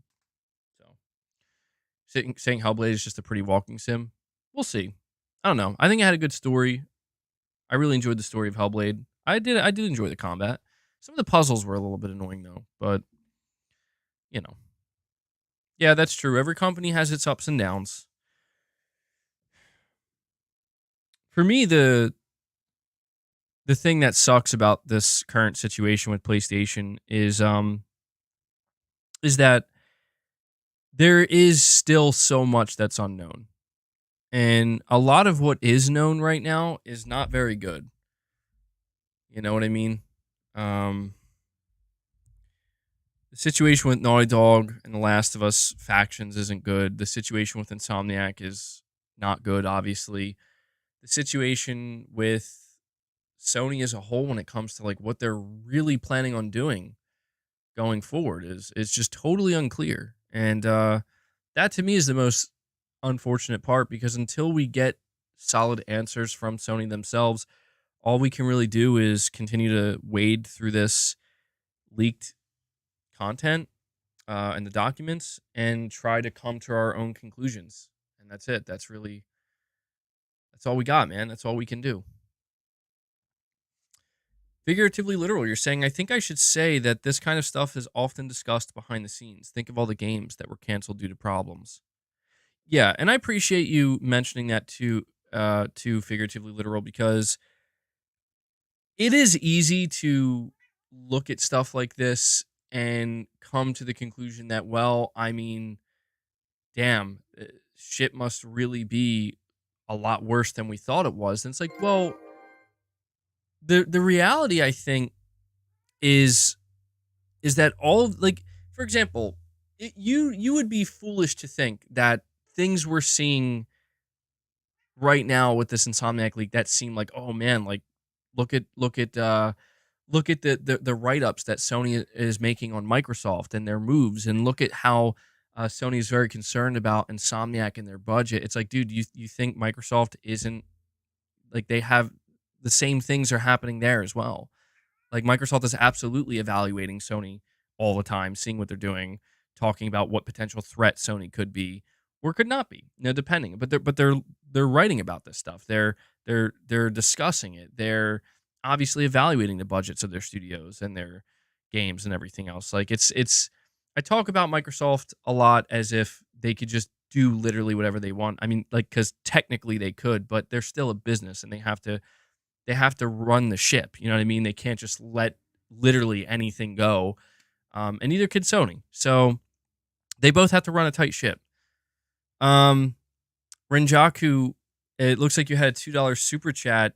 It says you retracted it, although nothing showed up to begin with. But either way, that's a $2 donation, Renjaku. So thank you so much for that, man. It says it's your first time super chatting or donating. So I really appreciate that. And figuratively literal, I appreciate your super chat as well, bud. Um, you're saying Sony didn't force Insomniac to cut employees. They let Ted Price, president. Uh, yeah, that's true. That's what I'm saying. Like, they're allowing autonomy. It's I think Ted knows. I think he knows. I think the upper management at Insomniac knows. Like, I think we spent too much money uh on Spider-Man 2, and I'm very much focused right now on the mid-size game. That to me is one of the biggest takeaways from this, where it, like, is that the way forward for PlayStation and their exclusives? Kind of like these Miles Morales esque size games for $50 more frequently. I think it might be. I really, really think it might be, because I just don't know how Sony can continue to operate knowing it's like, man, we have to sell at least 6 or 7 million copies for this to even justify itself. I mean, that's some high stakes shit right there, man. That's really really risky. So if the best way to mitigate that risk is, well, what if we just, kind of go with a mid-sized game? Because I'm telling you, man, everybody seemed happy with Miles Morales. We're going to get a mid-sized game with Venom. But then, you have to ask, like, well, would we be okay with Wolverine being a mid-sized game? Would we be okay with Naughty Dog's next single-player game being a $50 like mid-sized game? Would we be okay with Ghost of Tsushima 2 being a mid-sized game? But the thing to me is like, see, that's the thing though. If the promise is, but you don't have to wait another 6 years, 5 to 6 years for another game from them. Maybe wait 2 to 3 years. That sounds tantalizing. It does. And I guess I never really put much thought into it because I never thought it would even be considered. But maybe that is the best way forward. Maybe, I don't know, maybe not for every studio necessarily. Because that's the thing too. Sony has to be aware that not every studio might want to do that. Naughty Dog might be like, our vision is not a mid-sized game. This new single-player IP we're working on is not a mid-sized game. Nor could it be. What does Sony do? Say, sorry, make it one? That would ruin everything, So I think it is a little bit more complicated than just Sony saying, make more mid-sized games, guys. Yeah, like, I just don't see any reality in which Ghost of Tsushima 2 is a $50 mid-sized game. I just don't see it. And if it was, it'd be probably coming out next year. Isn't that the crazy thing? If Ghost of Tsushima 2 was downsized and made to be like a Miles Morales-esque, or I guess we could look at maybe Uncharted Lost Legacy type experience, it would probably be announced already. It'd probably be coming out next year.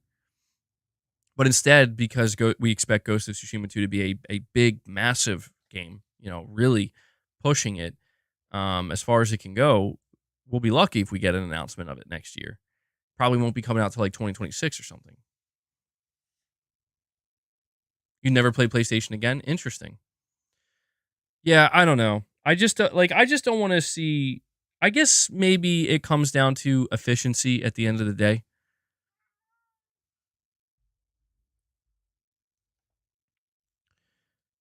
Hold on one second.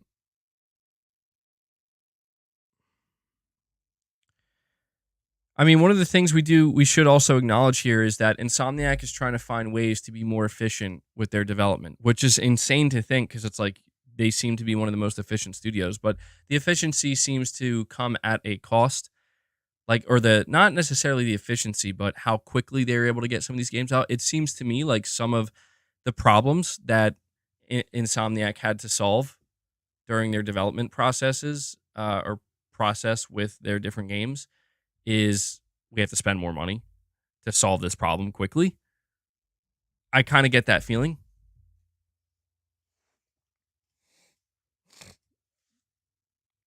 Oh, Renjaku. Hold on, I'm going to read this because I think this is what you tried to say in your first super chat. You're saying, let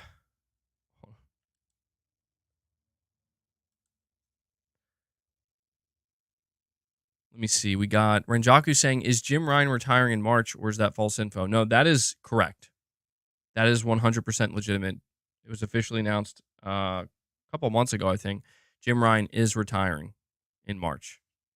And he will no longer be at Sony PlayStation. So,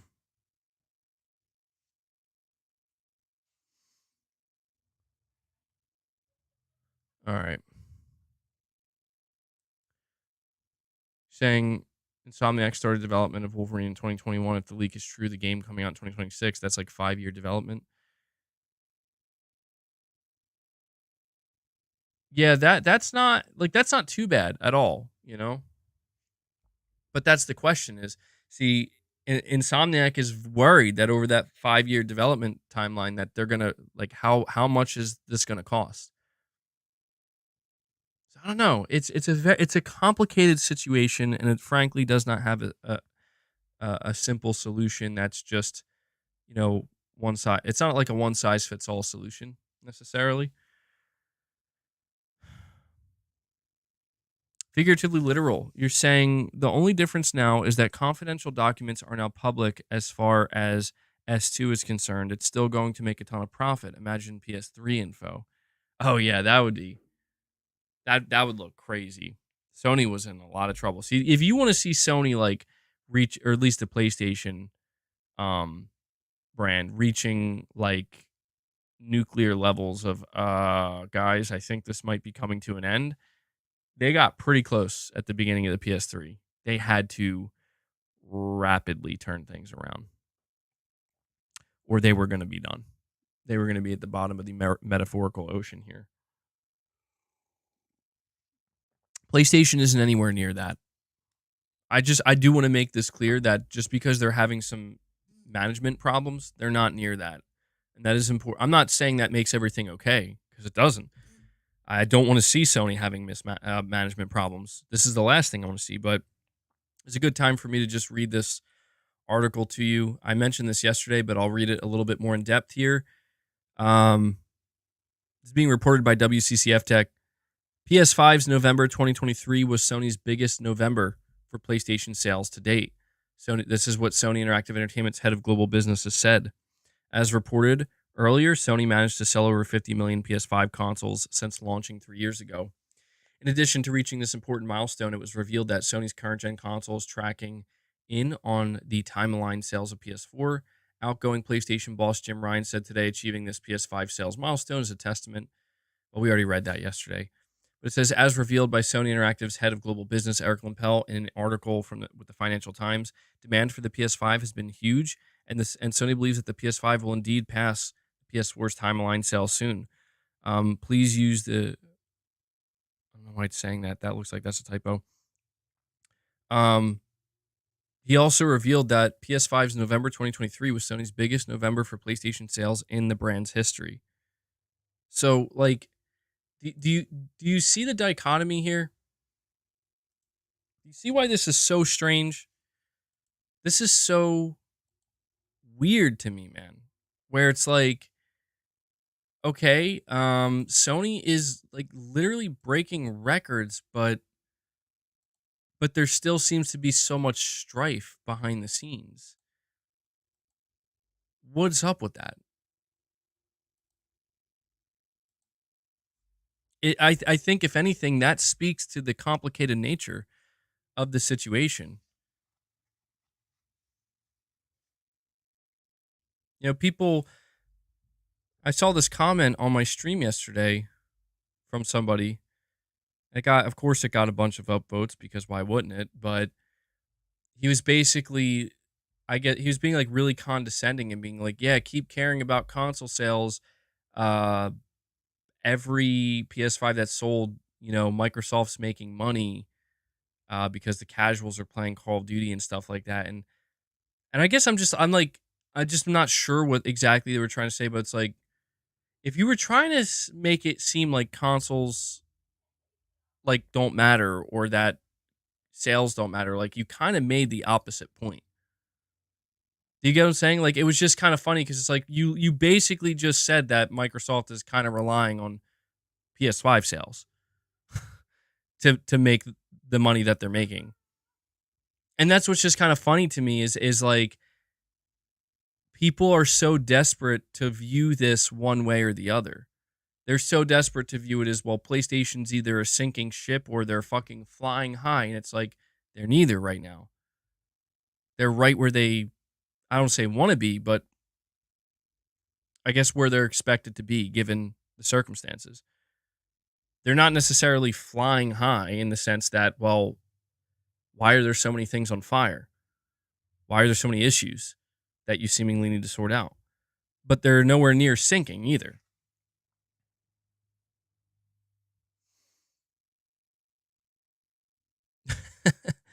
But yeah, I mean, it's called confirmation bias. Yeah, I don't know if you guys notice or not, but there's a weird phenomenon that occurs after my streams where I'm almost certain that at least some of these comments are AI. They're like people have AI writing their comments, like Chat GPT or something. But there's this phenomenon where after all of my streams, certain people try to like, yeah, Devil Shrew, I'm sure you've noticed, they rush to it. They leave some kind of, like, they're not being rude. Like they know not to be rude enough to warrant like getting a comment removed or some shit like that. But they are super snarky and like their intent is clear. But the weird thing is somebody, like, I don't know if it's one person or a group of people, they have a bunch of bot accounts and they just like their own comment. And the funny thing, well, I'm not going to say this, but I guess I'll just simply, I'll say this. The people who do this, holy shit, next level stupidity. They have no idea. Like when I tell you, like, they are actually wasting their time, and that's because I'm not doing anything about it. But I guess I'll just say, like, YouTube is a very intricate system.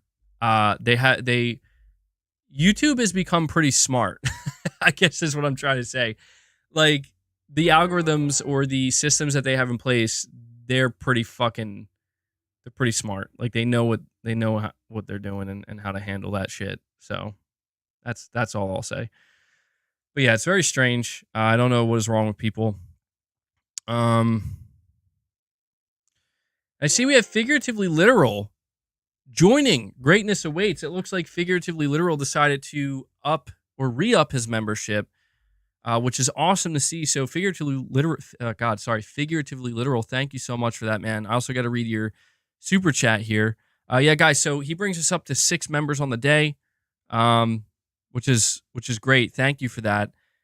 You're saying here between 2011 and 2017, PlayStation closed 5 studios, and that's during some peak PS4 years. It also closed Drive Club. There's always Strife. Yeah, that's a good thing to, I think, point out. It sucks. It always sucks. Like, it's never good.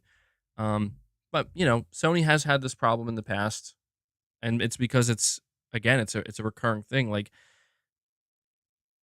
I just wonder if people realize, you know what, I'm not gonna go there. I don't know. A part of me wants to go there. This is where I'm at that point where it's like, do I want to become volatile? do I want to give in? You know what? Hellbound saves me. Hellbound 1981 saves me, and he says, "No, bro. MBG, I got you. I got you, my man. Here's 5 memberships. Hellbound does it. Let's get some W's in the chat. Appreciate it. He brings us up to 11 members on the day. Let me add that to the counter.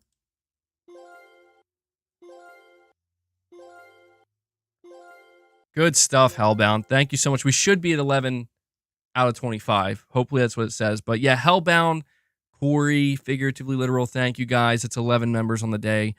The membership train has not stopped. It has not come to a stop yet. We're still going. So really, really appreciate it. And as I say that, Corey the legend, dude, Corey, bro. Corey is an absolute savage out here, man. He is just dropping bombs every stream. Corey Landiga, the legend Landiga, drops 10 more membership gifts onto the community. I want to see the W's flowing. Holy shit. I got to give him a holy shit for that one because Corey just brought us up to 21 members. And I have to count this in. 4, 5, 6, 7, 8, 9, 10. So guys, let me know. Are we at 21 out of 25? We should be. We should be at 21 out of 25. Leia is screaming at the door. She wants out. She says, let me out. Let me out, damn it. Corey, dude, thank you so much, man. It says we're at 22. Damn it. I added an extra. Not a big deal. Not a big deal. We'll just say it's at 22. Why not? Why not? Let me let Leia out. Hold on.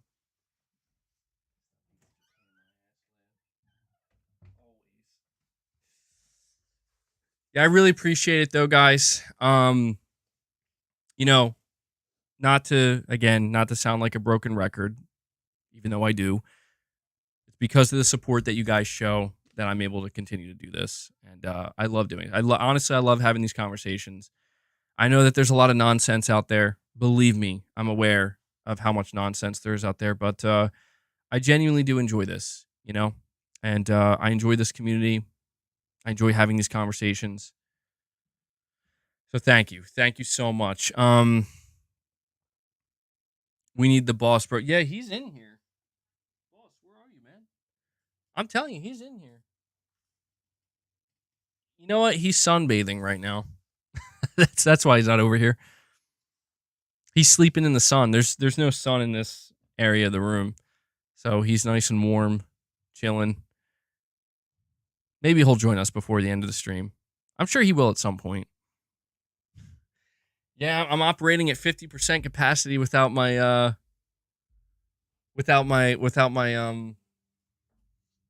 my coworker here. You're saying maybe the MGS theme, good sir? Ooh, I don't know, Corey. I don't know.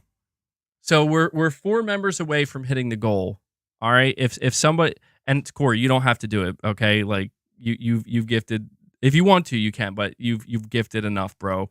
If somebody wants to get that those 4 members and drop a 5 bomb, we'll do it for Corey, bro.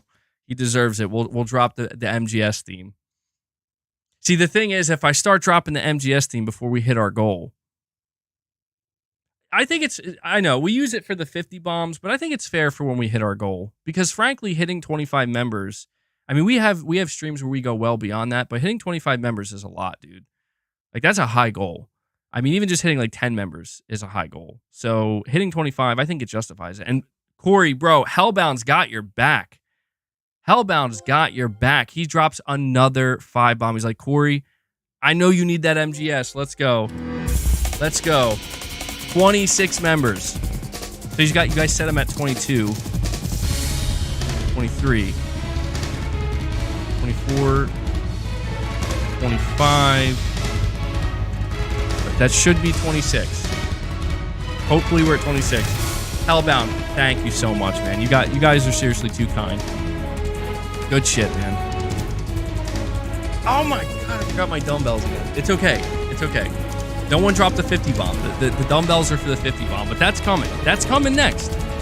I got to remember to bring that next week.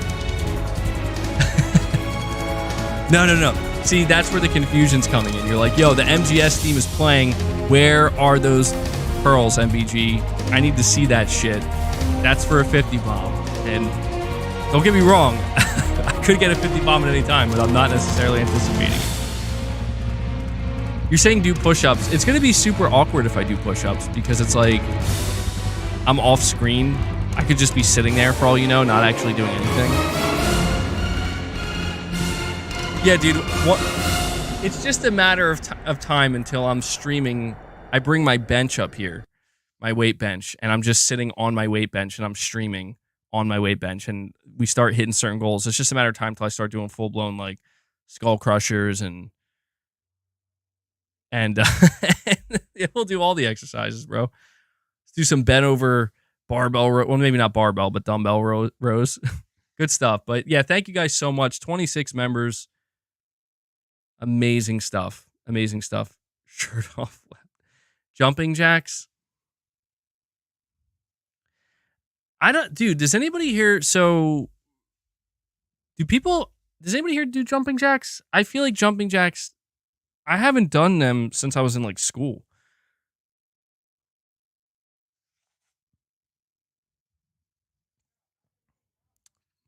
And Jakey Stee with his, is that supposed to be like a covert hippo? Is that what that is? Oh, dude, burpees are brutal.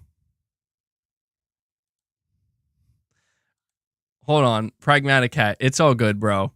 It's all good. Broccoli Rob's safe. All right. I know. Broccoli Rob's being a little inappropriate in here.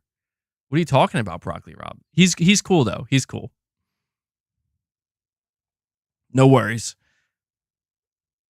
Because it's true. I thought Broccoli Rob was being a little bit extra earlier in the chat talking about fecal matter.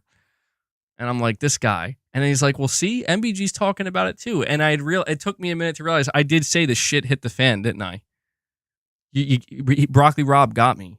He's like, bro, you're doing it too. It's all good, man. It's all good. Oh, he was timed out for 600 seconds. Broccoli Rob, no. Whatever will he do? It's all good, Broccoli Rob. Dude, Pragmatic Cat's out here sniping away, bro. Like, what's that, Broccoli Rob? You're talking about MBG doing a lap dance? Boom. You're out. You're out. Pragmatic Cat can't have none of that. It's all good, man.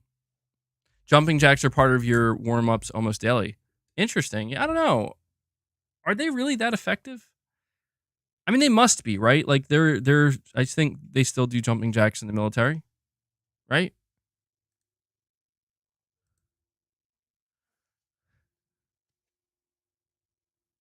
Dude, Pragmatic Cat, why are you timing people out? Pragmatic Cat, what's going on? Come on, bro. Take it easy there. Yeah, I guess it's good cardio.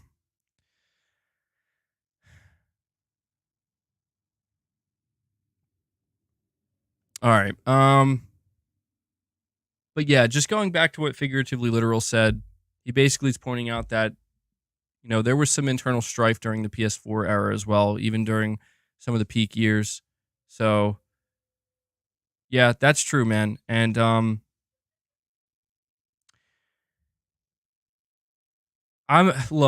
not gonna entertain the console war stuff, or the platform war stuff, because it's getting out of hand. It is. And I don't know. I guess maybe people will look at me and they'll say, "Well, hey man, PlayStation fans were really hard on Xbox and Microsoft when they were struggling." And you're right. You're right. I'm here to say that is 100% true. When Xbox they had to cancel games and close certain studios and find a new strategy and find a new roadmap. It took years. I'm not saying PlayStation's in that exact spot, but when there was a lot of turmoil, a lot of strife, it's absolutely true that PlayStation fans were really, really, and not just PlayStation fans, the gaming community was very hard on Microsoft. I was as well. And so I understand. I do. I understand why PlayStation is getting as much shit as it is. It's because it's just the pendulum swinging back and forth as it always does. And I was going to say what comes around goes around, but people have informed me that the correct way of saying that is what goes around comes around, which is so weird because that does not sound right to me, but it actually is. So what goes around comes around. And that's just the way it is, man. And so I'm not justifying it. I'm just saying I understand why people are being so down on PlayStation right now. It sucks to see. Yeah, it is a form of karma, I guess, if you believe in karma. It does suck to see because I still frankly, I'm not aligned with the feelings that seemingly a lot of other people have. Like one of the strangest things I noticed yesterday was I put out I put out a tweet where I said, "How are you feeling about the PlayStation, like the first 3 months when it comes to the PS5's console exclusive lineup between January and March 2024?" And I listed the 4 games: The Last of Us Part 2 Remastered, Helldivers 2, Final Fantasy VII Rebirth, and Rise of the Ronin. And I think the most upvoted comment is, well, I don't want to misquote anybody and make it sound worse or better than it is. They basically said, let me see here.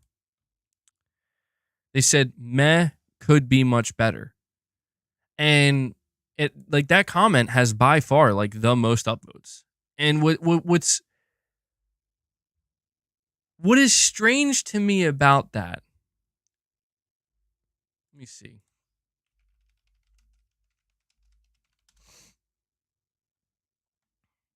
Hold on. I need to check this out. I want to verify this before I make any claims. All right, I'm gonna ask you guys this because I'm having a hard time determining what's Nintendo's games lineup. What exclusive games? MBG, stop making it sound like Xbox players are victims. No, it's not that. I'm not saying they're victims. I'm just saying, man, that like a lot of people, like there are groups of people online that I guess they're going in really hard on PlayStation right now because they feel like well PlayStation fans deserve this. You know, they deserve the clap back because they, you know, like I saw a video pop up on my YouTube feed today. I don't know who made it. I don't think it was like a big YouTuber, but it was surprising nonetheless. Dude, there was a video that popped up and it's the title of it and had Wolverine in the thumbnail and just in big letters said PlayStation has no games. And I'm like, this is crazy. Like, this is fucking wild. Like this is wild. I'm like, wow, man. It's a total like reverse Uno card where I'm like, what? I'm like, is this really where we're at now? Where that's like, you know, I didn't watch. Maybe I should have watched the video. I don't know. Maybe I should have actually. Now that I'm thinking about it, I would have been really interested to see. But guys, yeah. So what Nintendo games? Dark Horse. You're saying they have tons. So like Nintendo exclusives. What Nintendo exclusives are dropping between January and March? Does anybody know? Maybe I don't know. I don't follow Nintendo, so I have no idea. Nintendo 2024 exclusives. Oops. Let me see. What is Nintendo releasing in 2024? Nintendo is on its remake game in 2024. It'll be launching a remaster of the second game of the Paper Mario series. Every Nintendo game confirmed for 2024 so far. They have a Mario game? A remaster? The Princess Peach game. I'm just trying to get my shit straight before I say anything because I don't want to. Mario versus Donkey Kong remake, February 16th. Okay. All right. So they have a remake, February 16th. And then Princess Peach Showtime, March 22. Or wait, sorry, March 22nd. Yeah.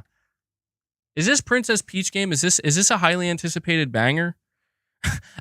Dude, I'm so out of the loop with Nintendo. I have no fucking idea. You think it's gonna sell 10 million easy? So I guess it is. I guess that is a banger, huh? Well, KDV says no. I don't know. I can't judge. I have no idea.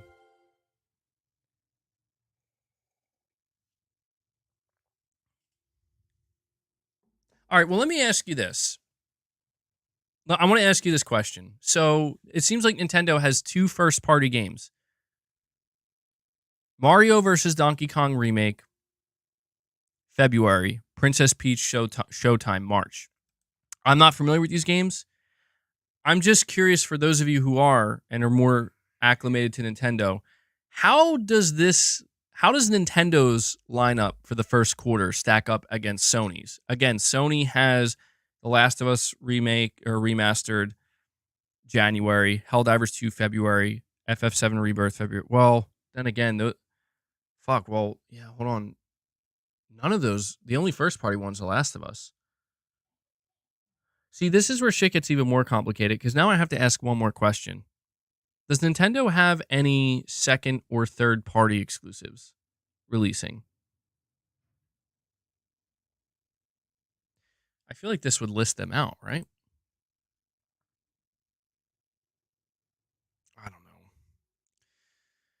Anyway, I'm getting further away from the point that I was trying to make. The point that I was trying to make is a pretty simple one. The point that I'm trying to make is that I don't quite understand why people are so seemingly unhappy with PlayStation's offerings right now.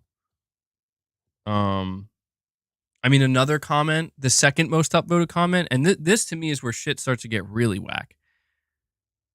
I'm just trying to understand. That's all. Like, I'm not judging anybody, but this one, the second most upvoted comment was a person saying, "I'm not interested in any of those games." I'm like, dude, those are 4 very different games.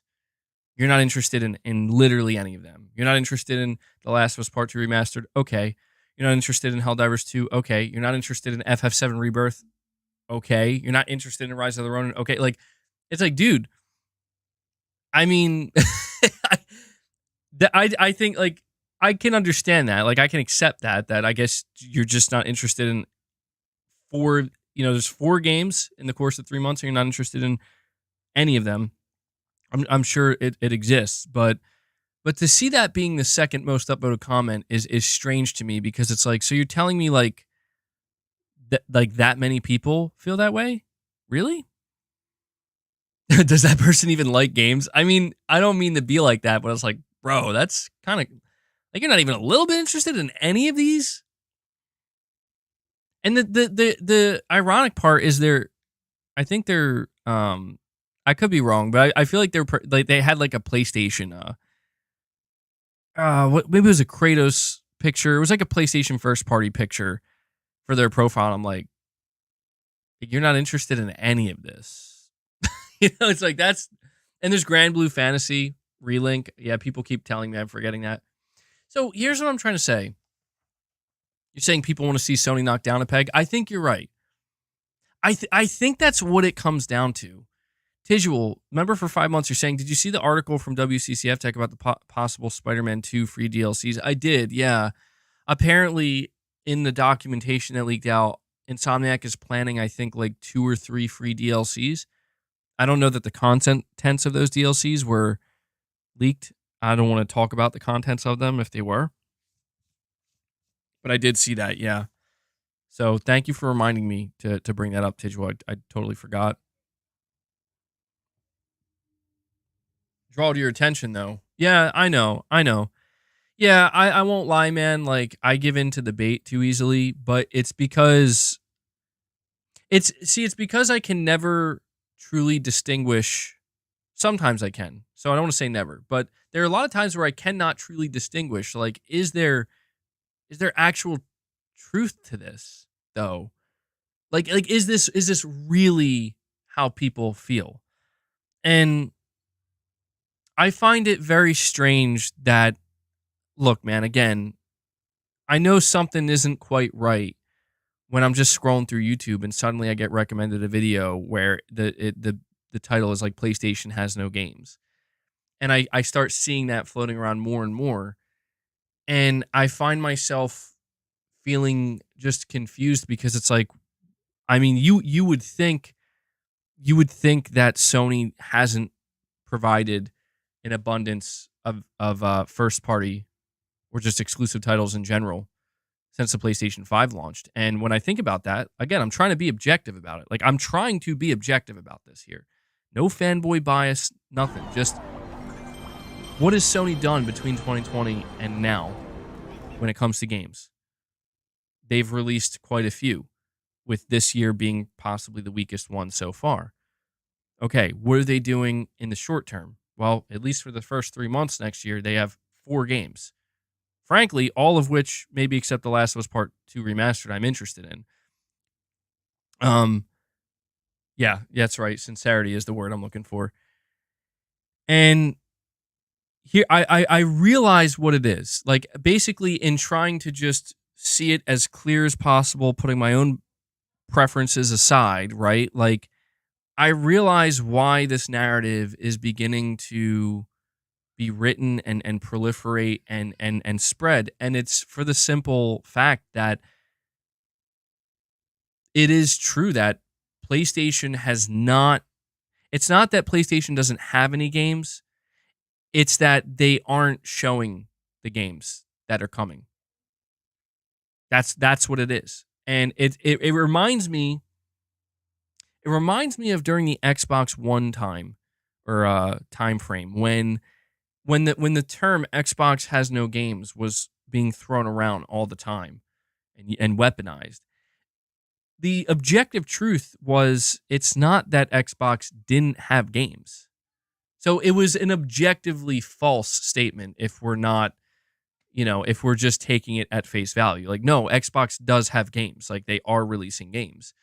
Um, it was that their games seemed either low quality or underwhelming or disappointing or just not anywhere near the level at which people wanted them to be.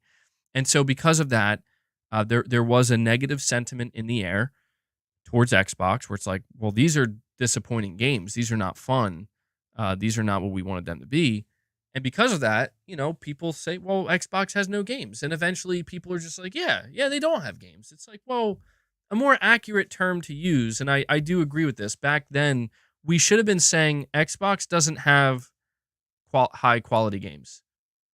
They have games. They're just they're not hitting the same quality levels that people, or I mean, you could even just say they just don't have great games. They don't have good games. And that has been a big, they have nothing noteworthy. That'd probably be another good way to say it. And I think that right now, this is where, again, I begin to understand why people are beginning to throw the term around like PlayStation has no games, because it's not that they don't have games. It's that they have not announced, or they are not announcing their games. They're not showing their games. I don't think anybody truly believes. And like, this is kind of something strange that I've been seeing. Now what people are doing is they're taking the leaked Insomniac document with the fact that Wolverine is apparently targeting 2026, and they're saying, man, PlayStation doesn't have any games till 2026. And it's like, bro, you got to lay off the crack. It's like you got to lay off the drugs. You got to do something, because that's, I don't know where that's coming from. And the people who are agreeing with you, I have to imagine they're just trolling, but come on, man. Like, that to me is just such a ridiculous, nonsensical, and you can see people trying to push the envelope here, and that's what kind of makes me laugh a little bit. Where it's like, well, shit, man, if we can say PlayStation has no games, maybe we could just say they don't have any games till 2026. Yeah, it's like, well, I guess you could try that, but it's like, does anybody? I mean, it's like looking around. Like, does anybody really believe that? Yeah, I know, Erfin. I know. And I won't lie, in case you can't tell, I tend to do it when I kind of, when I'm finished with my topics. I do have one other major topic I want to talk to you guys about. Dark Horse, just to clarify, I'm not talking about Xbox now. I was talking about, like, back in 2015, 16, 17, like during the middle of the Xbox One generation, just to be clear. Yeah, the numbers don't lie. That ain't just a fanboy. Yeah. So I think Sony's solution to this is pretty simple. Oh, yes. Thank you for reminding me. I knew, dude, I was sitting here this whole time. I'm like, there's something that just ain't right here. There's something. It's in the back of my mind. It hasn't surfaced to my conscious yet, but I know it's there. And okay. Give me 1 second, guys.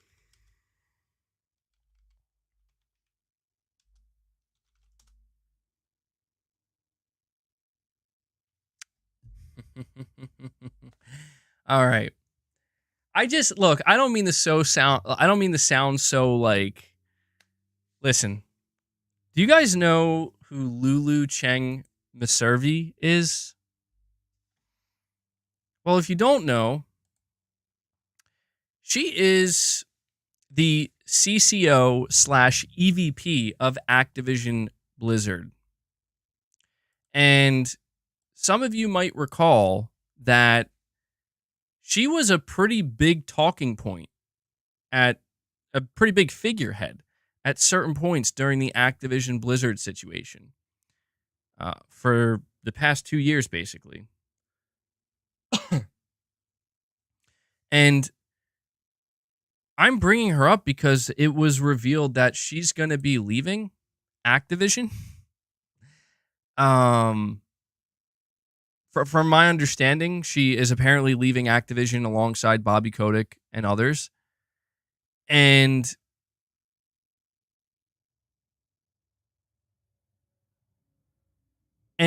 she fucking, dude, she completely fucking finessed the Xbox fanboy community, bro. Like, she made it seem like she was on their side. She was the one, in case you guys don't remember, she was the one out here that revealed the quote of what Jim Ryan said. This was back in March 8th, 2023. She replied to Tom Warren, or quote tweeted Tom Warren.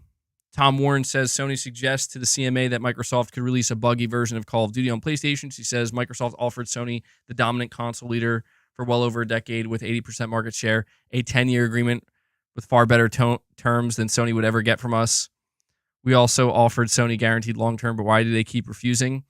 The answer is the CEO of SIE in Brussels said, quote, I don't want a new Call of Duty deal. I just want to block your merger. And she rallied. She rallied the fucking troops, bro. And they evangelized her to like, yes. And she's like, I'm taking my money. I'm out, bitches. Peace. And you know what she fucking tweeted? She's smart, though. You can tell. She's fucking smart. She played the smart game here. She says 23 hours ago, the real acquisition was the friends we made along the way. Holy shit. That's crazy. Like, you can't blame her. You can't fucking blame her, dude. She cashed out. And we got actually 3,000. Actually 3,000 coming in, dropping 5 more membership gifts.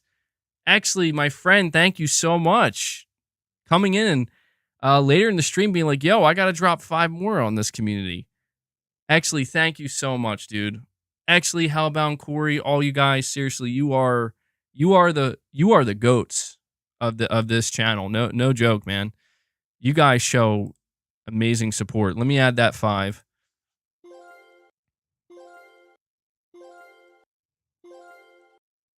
And there we go. Actually brought us up to 31 on the day, guys.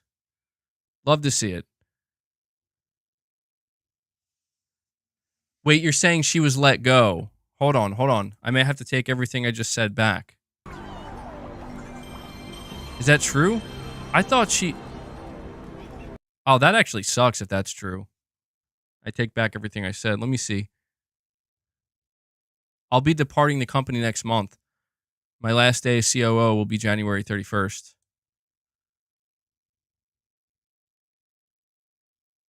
People have asked how I'm feeling, and above all, I'm overwhelmed with gratitude, so please forgive me. Being part of this community, I want to thank everyone at ABK. I don't think she was let go, dude.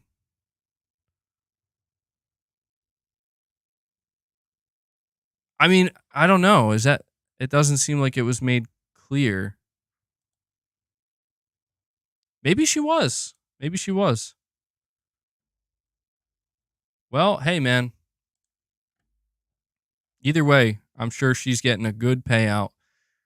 And, people were saying that somebody like, Lulu Chang Maservi, people were saying that somebody like her, given her position, she's going to push for this. But she's probably getting the same treatment as Bobby Kotick, if I had to guess. I'm pretty sure she's walking away with a lot of money. You're saying all the C-suite executives like, oh yeah, they got their golden parachutes, man. Yeah, that's the whole thing here. And I don't get me wrong, like, you can't blame her. I just think it's so funny that like people like the Xbox console warriors on Twitter like believe for some reason that she gives a fuck about, like the games that they're not the video games, but I mean like the online internet games they're trying to, like, dude, she's working it here, trying to manipulate it to the best of her ability, and she seemingly did a good job. honestly, she did some fucking damage. Like when she dropped that quote from Jim Ryan, that definitely did some damage. And you know, she's doing it so she can get that massive payout. You know? And I don't know, maybe to some of these people, they knew that and they just didn't care, but there you go, man. Yeah, the executives, absolutely. You're saying the executives got the greatest victory? They did. I don't know why everybody, I mean, I get why everybody's celebrating Bobby Kotick leaving, but I think they need to realize, like, dude, that guy is, uh, he's making more money by leaving than you'll ever see in your lifetime. And so it's like, you know, I don't know how much of a victory that really is, but I guess we just got to take what we can get, right? You're saying everyone knew that. Well, it's just funny to me, man. Like there's just something about it that's so fucking funny to me where it's like, let's fight the fight, guys. All right, I'm taking my money and I'm out. Take care. Like, breaking news, PlayStation just canceled 2 more games. Is it true? I'm going to need a source on that one, bro. I'm going to need a source on that one. You can't drop shit like that without giving a source. Please.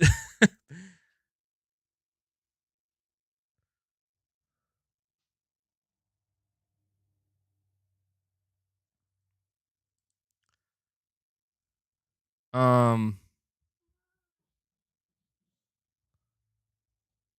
okay. I need to.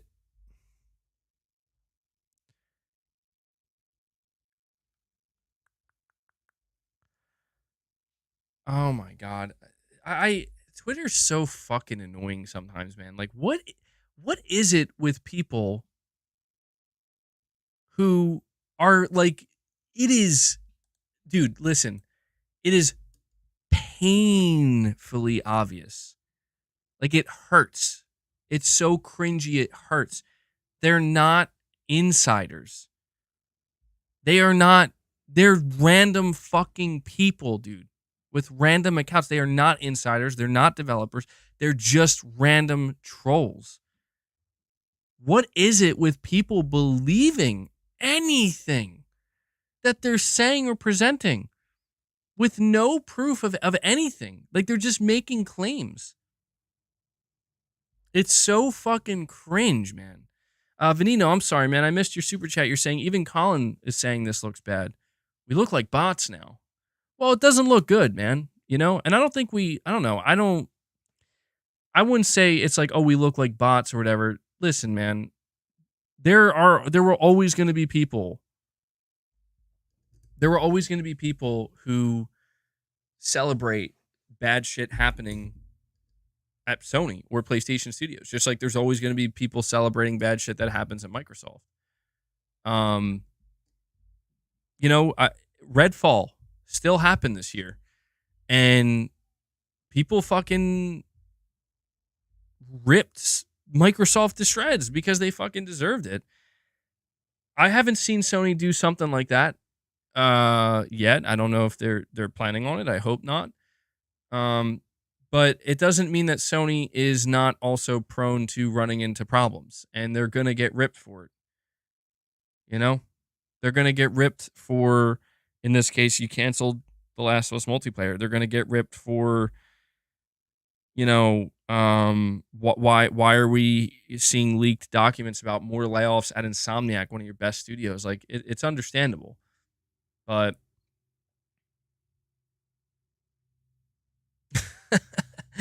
breaking news, leaked pictures of MBG using Xbox shower gel. Uh-oh, that's concerning. Not even the shower gel part.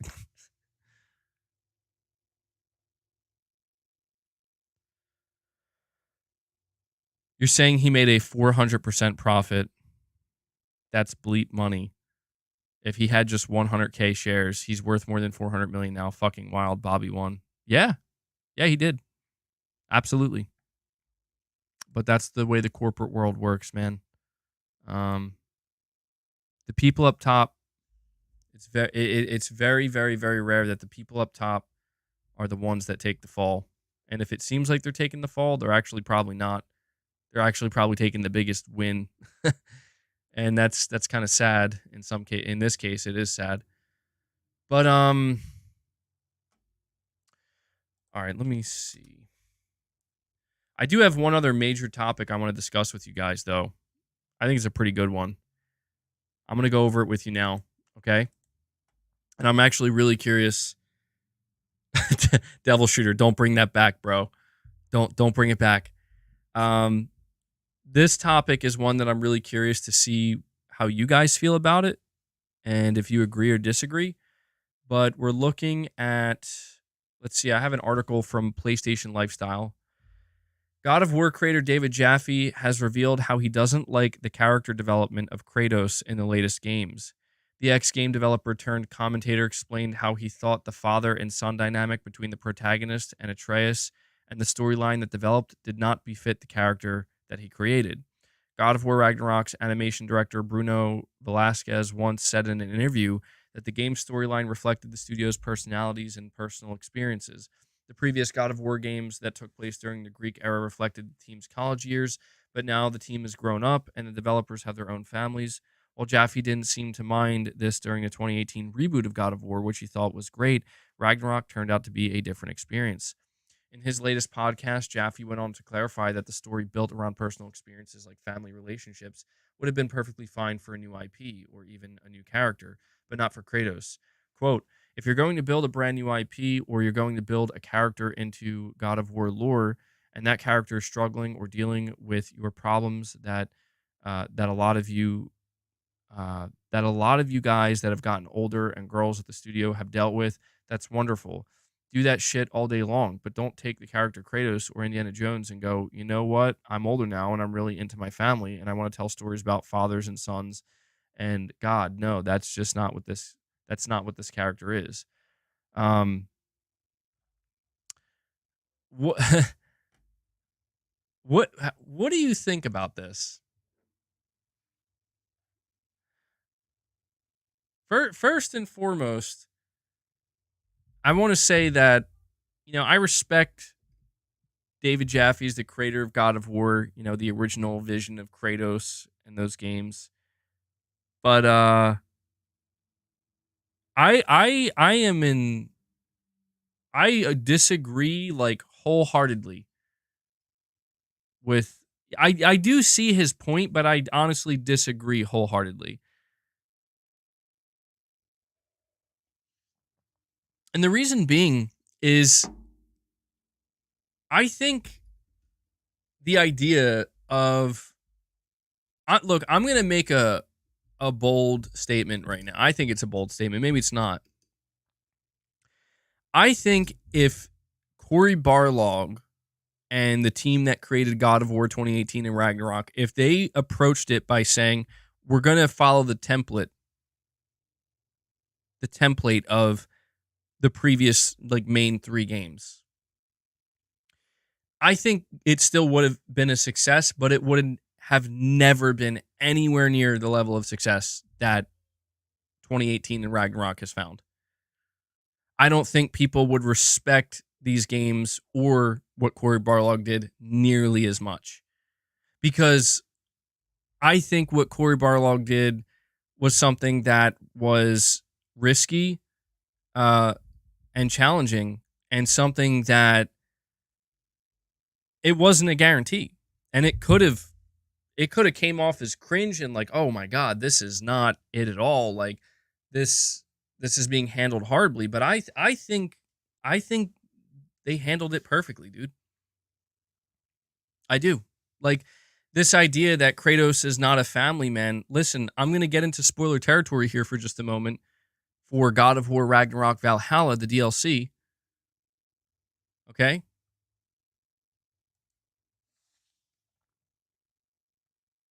So there's your warning. At the end of the Valhalla DLC, well, it actually wasn't at the end. There's a conversation that Kratos has with Mimir where he talks about his first wife and he talks about his marriage. And he straight up admits, I was a bad husband. That she saw something in me and she loved me, but I was too focused on my position as a general, and about every, he straight up said, like, she was a good wife, I was a bad husband. And the thing is, he's speaking about this in a regretful way. Like, he regrets that he was that way, and he knows that it was wrong, and it reveals that that's not really who he is as a person. And see, this to me is handled so well, because it's like, dude, seeing Kratos basically like, the whole point of God of War 2018 and God of War Ragnarok, at least I think, was to basically just highlight that this is essentially Kratos's second chance, a fresh start, right? And it's not it. I just think it's strange, to be honest. I think it's strange that David Jaffe, knowing that Kratos did have a wife and had a daughter, I think it's strange that he says, "Oh, he's not a family guy."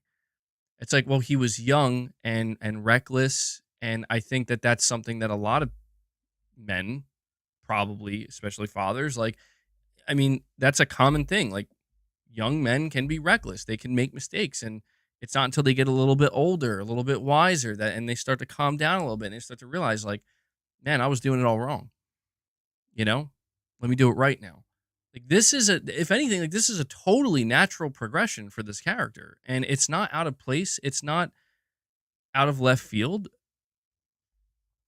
This is what's strange to me about this, where I just don't I don't like I'm just like, is it the idea that Kratos should still be the savage beast that he was in the first 3 games, you know? What if they're developing these last 2 games to garner attachment to Atreus, only to reawaken Kratos' need for vengeance if/when Atreus is murdered? I think we could see. I think there's still a lot of possibility for the older version of Kratos to resurface at certain times. You know, I do. I think that I think there is plenty of opportunity with Atreus specifically, where, like, you know, if in the next game Atreus is older, much more capable, but maybe he does get into a dire situation, and that's when Kratos fucking loses his shit again. Like, it's the old fucking Spartan coming out in the name of, not necessarily Atreus dies or something, but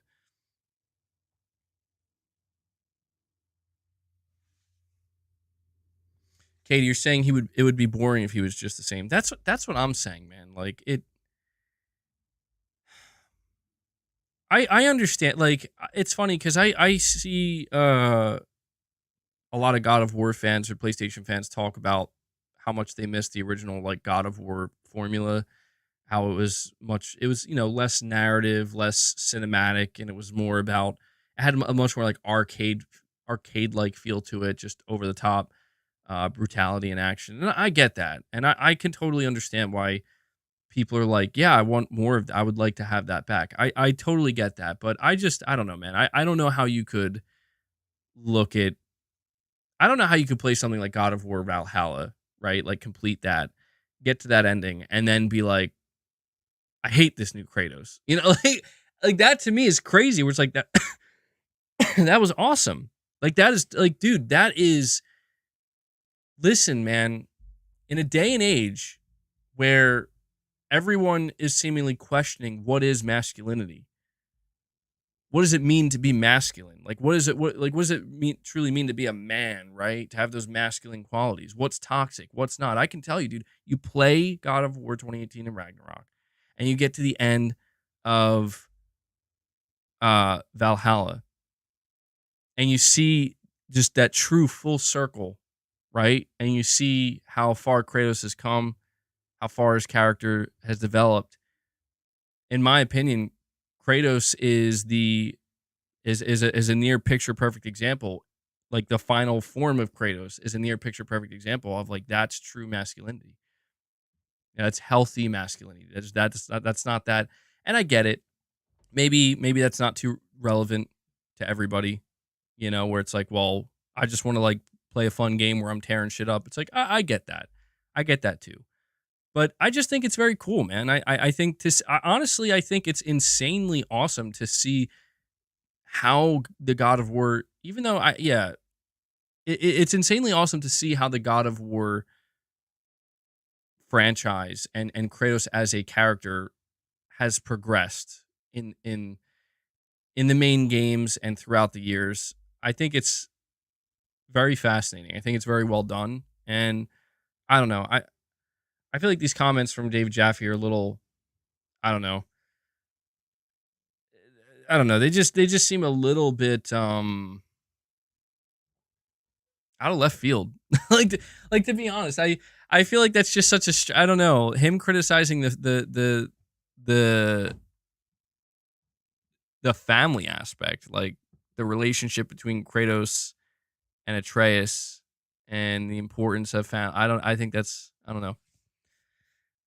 But to each their own, man, I mean, he created God of War, so he's definitely if I could see why he's feeling the way he is and why he doesn't agree with it.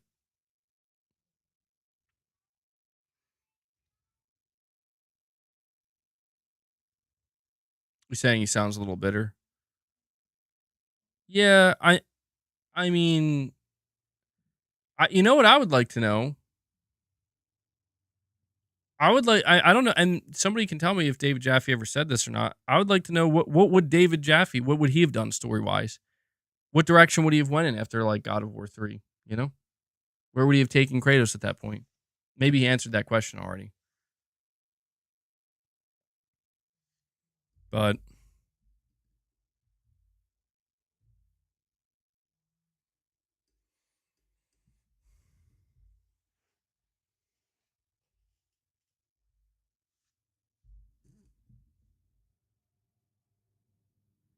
Atreus will grow up and have the voice of Matthew McConaughey. What? What? I don't know. I love I loved Ragnarok. I loved God of War 2018. I loved the Valhalla DLC. Like I loved the big therapy session that Kratos finally went through. It was great. But yeah, I thought that was a pretty interesting. I saw that this was a really hot topic all over Twitter. Um People talking about this, giving their thoughts on it.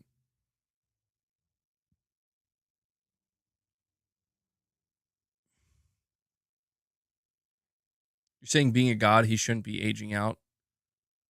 I'm not a fan of the kid's character. I'm playing God of War Ragnarok now. It's good, but not blowing me away. I mean, I get it. Like, I can understand why like the newer God of War games are not for everyone.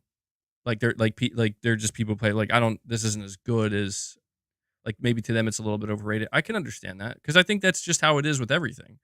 There are people who think The Last of Us 2 is overrated. There are people who think you know games like Ghost of Tsushima or underrated. Yeah, it's all subjective at the end of the day.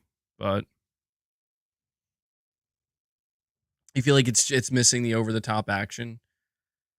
I don't think it's that, honestly. I don't think it's the over the top action. I think it's the over the top brutality. Because like when I think about, for example, playing Ragnarok, I mean the boss battle with uh God, what's the name of the wolf? You have to remind me the name of not trying to go into too much spoilers here, but like that to me is like one of the most over the top, like holy shit moments in that game. But I think it's just the fact that Yarm, yeah, you turn and then yeah, Fenrir. That was like one of the coolest battles I ever had in a game ever. But I do understand that, like, dude, what people want is angry Kratos. That's what they want. Like that's what like a lot of like anybody who is like, man, I missed. They want him to be more brutal and angry. and more violent ultimately, like in just his approach to just tearing shit up. Because I do think a lot of the battles, like there were quite a few, I would say, like pretty significant battles. But I could understand what you're saying, where maybe like with Ragnarok, maybe they should have done a little bit more with Thor. I get all that. You're saying they took an angry character and made him all wimpy. They didn't make it. See, I don't understand that. See, that to me is where I start to question, like no offense to anybody out there, but like, are you 15? Like you think Kratos in Ragnarok is wimpy? Like, I don't know about that one.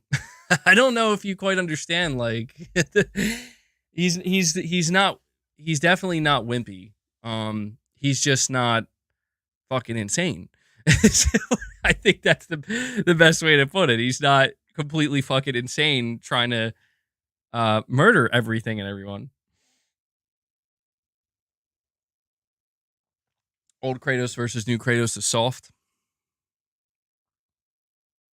You think so?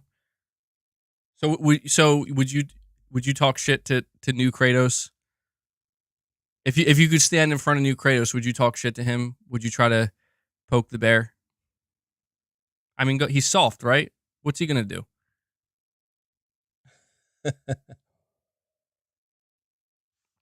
I think people are mistaking self-restraint and temperance for weakness and softness. And they're two different things. And that's why I love new Kratos, bro. New Kratos is in some ways, to me, new Kratos is more badass, because I don't know, I just think that's cool, to see somebody with so much power, but and to me, this is what makes his character progression and development so interesting, is to see somebody who has so much power to practice control and restraint. Like, that is one of the most respectable qualities. That it reminds me kind of like of, like, the Lord of the Rings. I watched this interesting video essay on, like, Aragorn. It's like Aragorn is like the epitome of positive masculinity. Where he's the king, he's the one, he has all this power, but he's using it to serve, and not to, not taking advantage of it, not exploiting it in any way, not using it for his own gain. And I think that there's a lot being said in these games about that. Um, and that's the whole thing, man. Is if you think about the whole reason, like one of the biggest reasons why Kratos did what he did in the original games was because the gods were corrupt, the gods lie, the gods deceive, the gods are self-serving. They gotta die. Like, I need to get revenge, and he succeeded. And then it's like, well, now you have the opportunity as a god to do the right thing, you know? So saying old Kratos is better. Well, that again, that's fine, man. Like, I'm not saying that, like, look, I'm not here to say, like, no, new Kratos is better. I think they're both very interesting characters with very interesting dynamics that, and yeah, I get what you're saying. You're saying God of War 3 felt more like Ragnarok. Yeah, I can understand that, man. I can understand why some people are like, I thought Ragnarok was gonna have, like, more, more over the top moments at the end. I get that.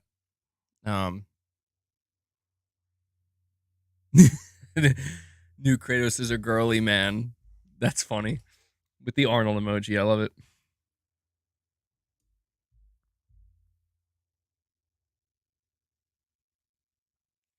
You're saying you don't want to push R3 and L3 to see Kratos rage. That should be part of his character, not a gameplay gimmick.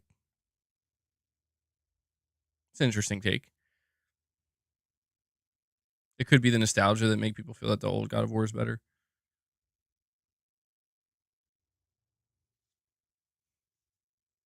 You know what? I gotta tell you something. I'm all right. You tell me if I'm crazy. I'm pretty sure I'm not. If you tell me I'm crazy, I'll be honest, I'm gonna feel like you're gaslighting me. But It's okay. You could still tell me anyway. So we talked yesterday about Horizon Forbidden West. Let me see here. We talked yesterday about Horizon Forbidden West, and I got some interesting comments on that stream. By the way, guys, can you do me a favor? We have still over 470 people here watching, which is awesome to see. Corey says, we know you're crazy, bro. Do me a favor, hit that like button. All right? We're at 272 likes. I know we can get that higher. I know we can. Let's get that to 300. Let's go beyond 300. We can do it. Let's hit 300 likes. It really, really helps the stream. I wouldn't be asking if it didn't actually help, okay? So hit that like button for me. But I came across some interesting comments from my stream yesterday. So we talked about Horizon Forbidden West. And where is it? Now I can't find it all of a sudden. Of course not. Did the comment get removed? Oh, here we go. So, well, it actually got seemingly downvoted to oblivion, but it has 29 upvotes. And the reason why I'm bringing this up is because I feel like we're having kind of an interesting conversation regarding God of War here. And I'm seeing that, like, a lot of people, I don't know, a lot of people seem to be suddenly, oh, yeah, I don't like the new Kratos. Like, really? You suddenly we just don't like the new Kratos. This comment says, I finished the first Horizon and have the second, but haven't touched it. I have zero interest in the main character or story or setting. Boring game, time to move on from this woke crap. Well, first off, I don't know why they're using the term woke, but it got like 29 upvotes. And I'm like, dude, what is happening here? I'm very confused in that, like, Horizon came out and everybody loved it. God of War 2018, people went fucking nuts over God of War 2018. And now people are just, I'm telling you, like, people are fucking fickle. They're fucking fickle is what they are. That's what I'm realizing is, like, people are super fickle about everything, bro. Where it's like, yeah, I liked Horizon yesterday, but today I fucking hate it. Yeah, God of War, the new Kratos was fucking amazing yesterday, but now I think he's just kind of weak. And I'm just like, dude, what is going on with the, like, what happened? What changed? Like, it's so weird. It's so strange, man. Like, I guess it's just one of these things. Like, I'm not saying that people are lying or bullshitting. I think that there are some people who are trolling, but I don't get it. You know what it might be, though? You know what it might be? Like, when I try to think about it a little bit harder, and I'm like, all right, what could it be? It could just be maybe this is a sign that people really are ready for some new stuff. Look, if we're just trying to go again with Occam's razor, Santa Monica, they're working on a new intellectual property. Maybe this is perfect. This is perfect, you know? Like, hey, you had 2 God of War games. That's kind of all you've made, pretty much, is God of War games. And you really closed the loop on Kratos' story and his arc, so now's a good time for a new IP. I don't know. We'll see with Guerrilla, dude. I'm worried about Guerrilla Games. Because I'm telling you, the amount of people I see out here that just seemingly turned on Horizon, where they're like, yeah, I don't like Horizon. I'm not interested in Horizon. I'm good. Like, I just either, like, because this person said they played the first game, but now they're like, I'm not interested in the character. The character's boring. You know? I don't know. Maybe it is an echo chamber. My question is, like, it's weird that it shows up on my channel, though. Like, if it is an echo chamber, it's kind of strange that it shows up, only because, dude, I'm not the biggest fan of Horizon. Like, sometimes I get the feeling people just say this shit because they're like, yeah, we hate that game. It's like, I mean, I don't hate it, but it's definitely not my favorite. It's good. I like it. I had fun. So it's like I'm just not sure. Is it really an echo chamber or is it not? Or what's happening here?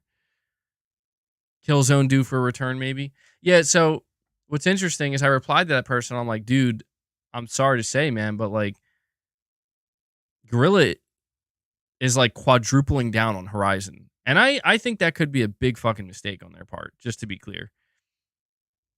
And I'm not saying I'm not saying because I think Horizon's bad. I don't think that at all. I just think for some reason Gorilla just seems obsessed with Horizon. Like everything going forward is Horizon this, Horizon that, Horizon this, and Horizon that. And it's like, I don't know if that's the smartest decision to make with the studio because I do think people I don't know, maybe if they can expand it. Like I've heard people talk about the idea of like a Horizon first person shooter and I'm like before or it was like during when the machines were starting to take over and shit. I was like that could be pretty fucking sick actually. Like interesting ideas like that in the Horizon universe could definitely shake it up, and make it feel like a totally brand new game or series even at that point. Saying Horizon got boring for you. Yeah, it'll be interesting to see what they do with the third game. Because they definitely, I don't know. The third game, I feel like story wise, is either going to be like, whoa, that was a cool, that was a great conclusion, or it's going to be like, oh man, something went wrong. I think you guys thought this was going to be some kind of great trilogy story, but really it's just, you, you know, you didn't stick the landing. You're saying MBG, Horizon, Forbidden West jumped the shark twice. It's just a little bit too much. That story, suspension of disbelief, can only go so far. 1,000-year-old technology having trouble fighting cavemen. What the fuck? Yeah, I get what you're saying.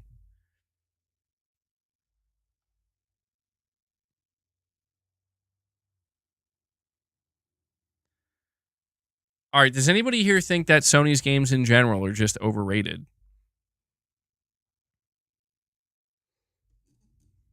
Just out of curiosity.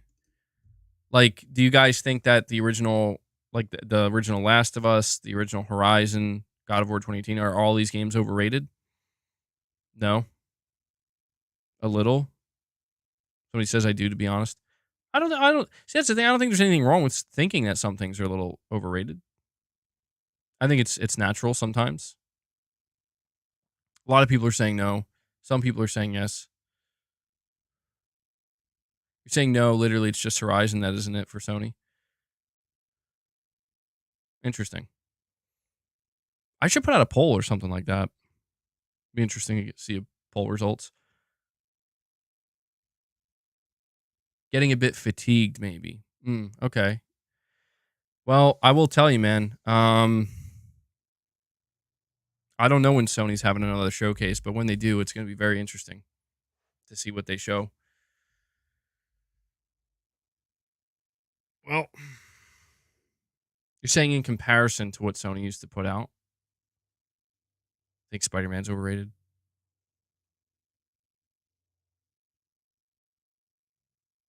Yeah, I don't know. Another thing I want to bring up here is I've been seeing a lot of people going back and forth on Wolverine. A lot of people thinking that Wolverine, it looks too derivative, it looks too generic, it looks too much like Spider-Man. Or I saw another video where people were comparing certain gameplay leaked aspects to like Batman, and I don't know what to say anymore, man.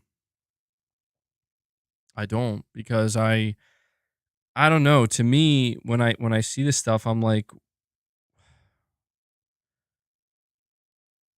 I don't know, man. It's just like when I see this gameplay of Wolverine, I'm like, this looks like it's shaping up to be amazing. It actually, especially when I saw the dismemberment in one of the videos, I'm like, the brutality's there. The it's shaping up to be exactly what I fucking wanted it to be. And I'm like, why are people so complaining about everything, dude? Like fucking everything. Like, you know, Like, it's gotten to a point where it's like, oh my God. Like, I saw this fucking, this thing trending, this post that got like 4 or 5 million views. And somebody said when the new Wolverine game looks just like God of War. And they posted the I'm sure you guys know the clip of Homelander when he's like, he looks like he's in the tunnel of a stadium and he's like losing his mind. He's like trying to keep it together. He's like snapping. And I'm just like, do people actually agree with this shit? And I get it's just an opinion, but it's like, it's not the opinion itself. It's like, how many people really agree with this? Because like, that is like, I don't know, man. I don't know. Well, I'm getting too in the weeds here. It's all subjective. That's the reality. You know what isn't subjective though? You think they should draw the camera out a little bit more? Okay, yeah, that would be interesting. That would be like more like classic God of War if they did that.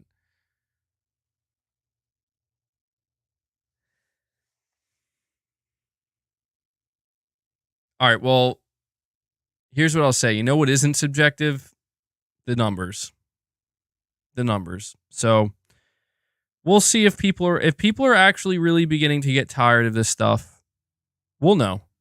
People will stop buying it.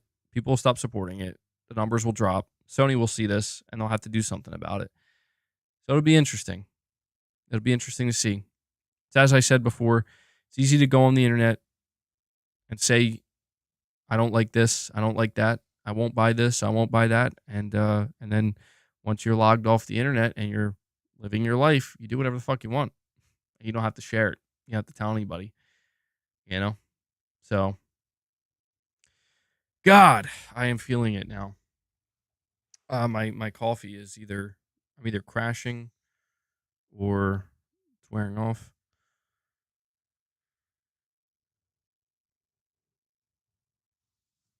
MBG, you fostered this kind of community. Be careful; they will turn on you if you don't toe the line. What do you mean? Why would they turn on me? I don't, dude. I don't think. Do you know how many people? Listen, man. I've gotten shit from all angles. I've gotten shit from people who don't like me, who never like me, who don't give a shit about what I have to say. I've gotten shit from people who did like me and don't anymore. I get shit from people that do like me and still like me. It's normal. I'm a human being with an opinion. The burnout moment has come. Yeah, I don't know. My coffee. It's you are beautiful, MBG. Thank you.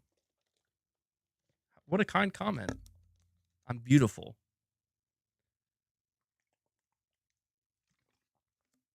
Now, I don't think my community would turn. Like, look, do you know what would happen? Here's what would happen. It's nobody would turn on me. The people who don't like me are out there making it clear they don't fucking like me, and they're not here. And if they are here, they're fucking weirdos. But thank you for watching. But look, here's the thing. If I were to turn on my microphone one day and say, you know what, guys, I don't like PlayStation anymore. I don't want to play on my PS5. I'm not playing on my PS5. I don't want to play these upcoming games. I'm not interested in it. I'm not interested in what Sony's doing. I think there would be a lot of like people disappointed because they'd be like, well, damn, dude, I don't feel that way. But you know what happened? Anybody who's not interested in whatever I might decide to talk about going forward will just leave and go, find somebody who is talking about it or who wants to talk about it,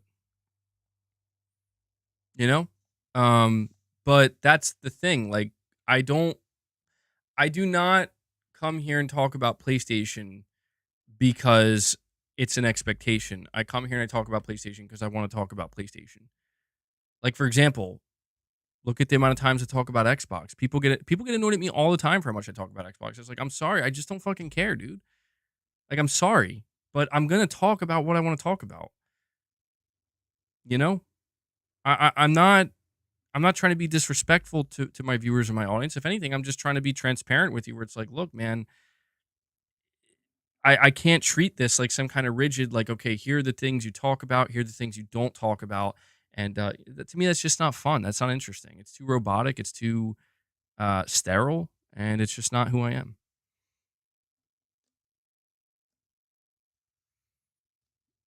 I see RPG Crow saying, being an Xbox guy, I don't hate MBG. I just see him as a dude who just states his opinions over other dudes who push negativity for engagement. Sure, he gets unhinged, but hey, Redfall made me unhinged. You say you can't wait for the Twitter clips. Dude, it is literal. It is insane how I don't know how people they really like they just listen, man. Here's something I want you guys to know. Anybody who has anything to say like on any social media where they're putting me at the center of it, I can only make this statement because of something MBG said or did. Anybody who's doing that, there's one thing that they all have in common, and that is that they have to do that because the moment they try to give an opinion or make a statement or say something that they think, well, let me tell you how I feel, no one cares. And I'm not saying that to be an asshole. It's just the truth, man. It's just the truth. Because if people did care about what they had to say about anything, they wouldn't need to come to me or go to anybody else. They wouldn't need to do that. It's just the reality. So, you know, it is what it is. Everybody's got to make their way their own. They got to walk their own path, man. I'm not here to judge. I'm just doing my own thing. Oh, man, let me tell you though. I don't think I've crashed this hard from caffeine in a long time. I don't know. I think I must be sick or have some kind of virus or something.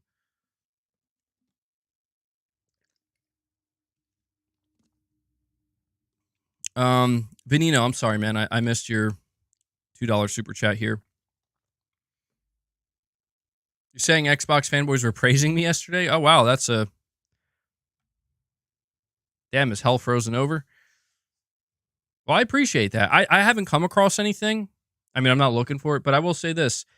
To anybody who's actually trying to give me a little bit of credit, and trying to, like, show that I maybe am fair sometimes, even if there are some people out there that don't want to acknowledge that ever, I appreciate that.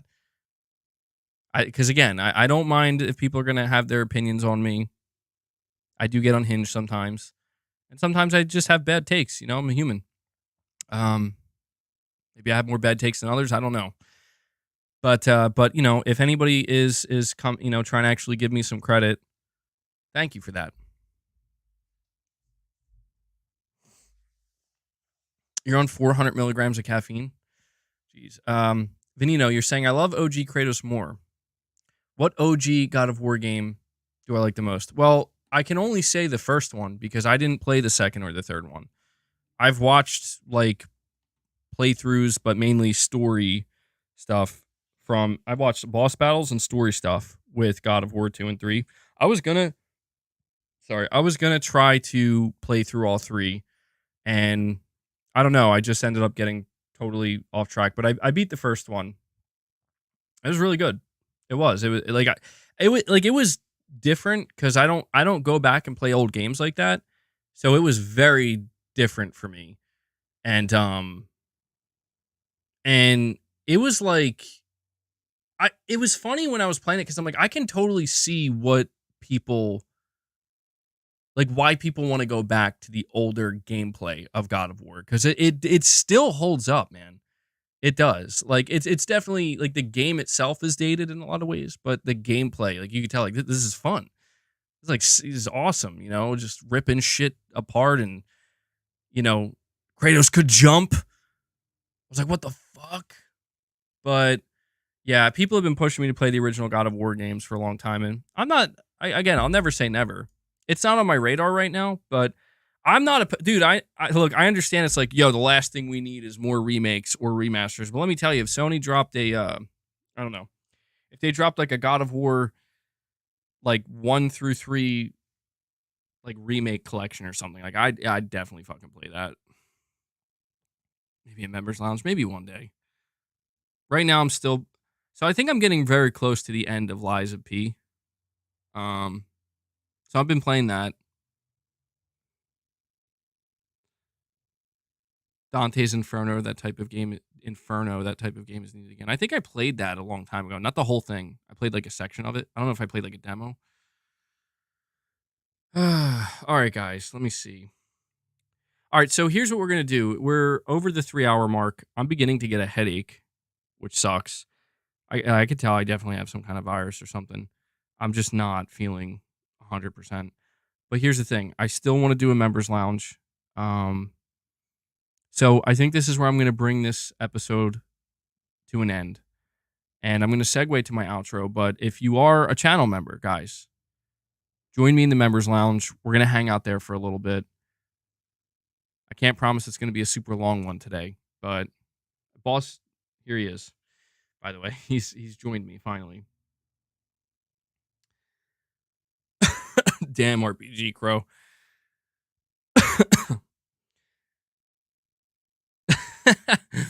Saying violence and sex are still popular. Indeed they are. Indeed they are.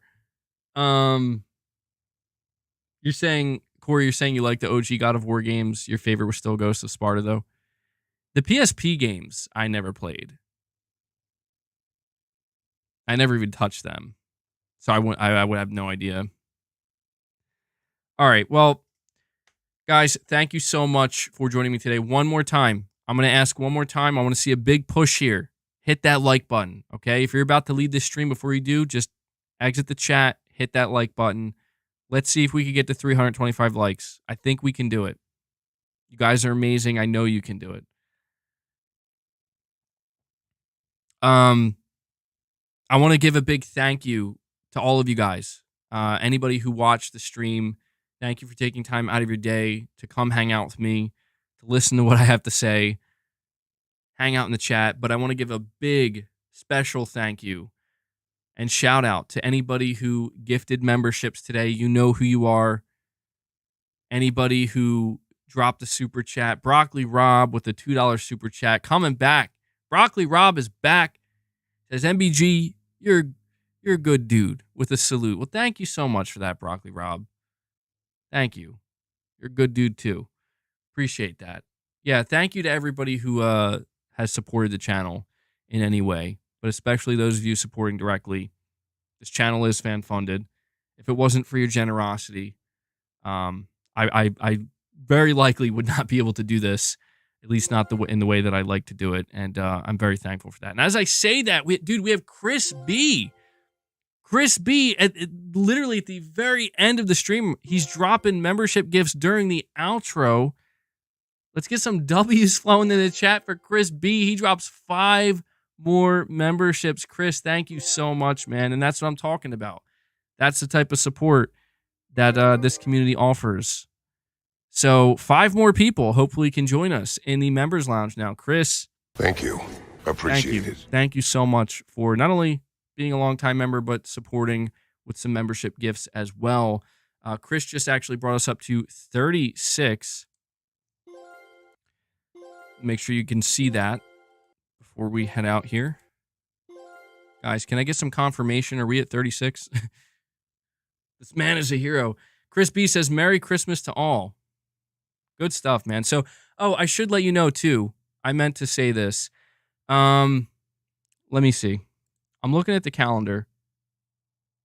The next stream is going to be Christmas Eve. Now, it's going to be at the same time. It's not going to be any later, but I am going to do a stream on Christmas Eve. And after that, I'll probably be taking, I don't know how many, I don't know. I got to plan that out because I got to see how much shit I have. It's the holidays.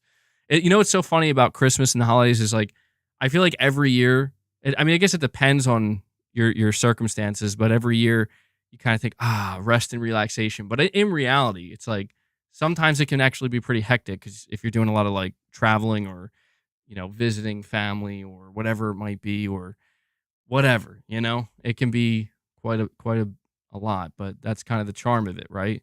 So we'll do a stream on Christmas Eve. Will it be Christmas themed? I don't know. I'm not doing a Christmas Day stream. No, Christmas Day is that's dedicated to family.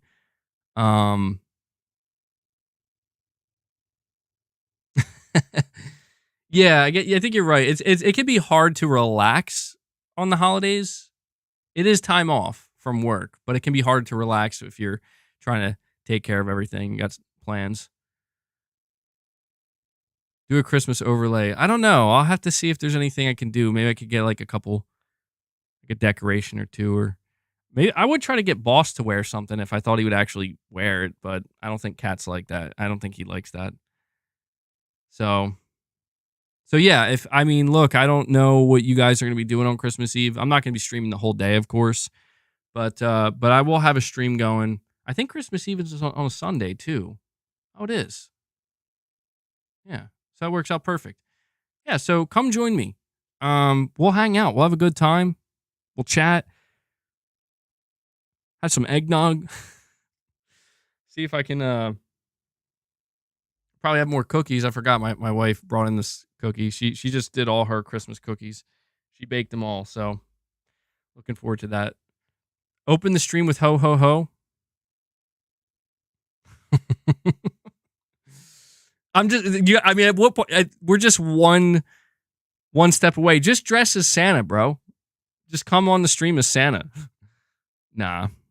If I was prepared to do that, I would maybe, but anyway, guys, that's going to do it. Thank you so much for tuning in. I'm going to have the members lounge up and ready to go in the next 10 to 15 minutes or so.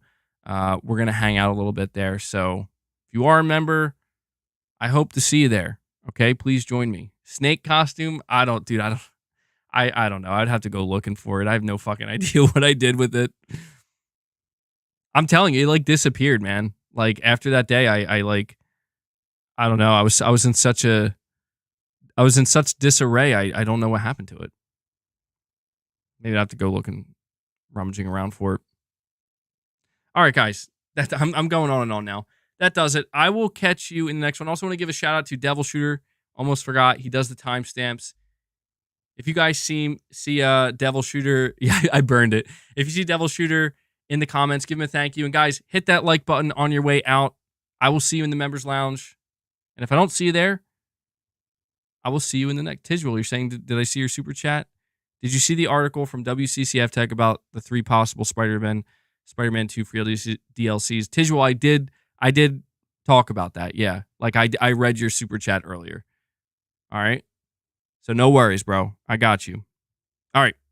I will catch you guys in the next one. So until then, take care.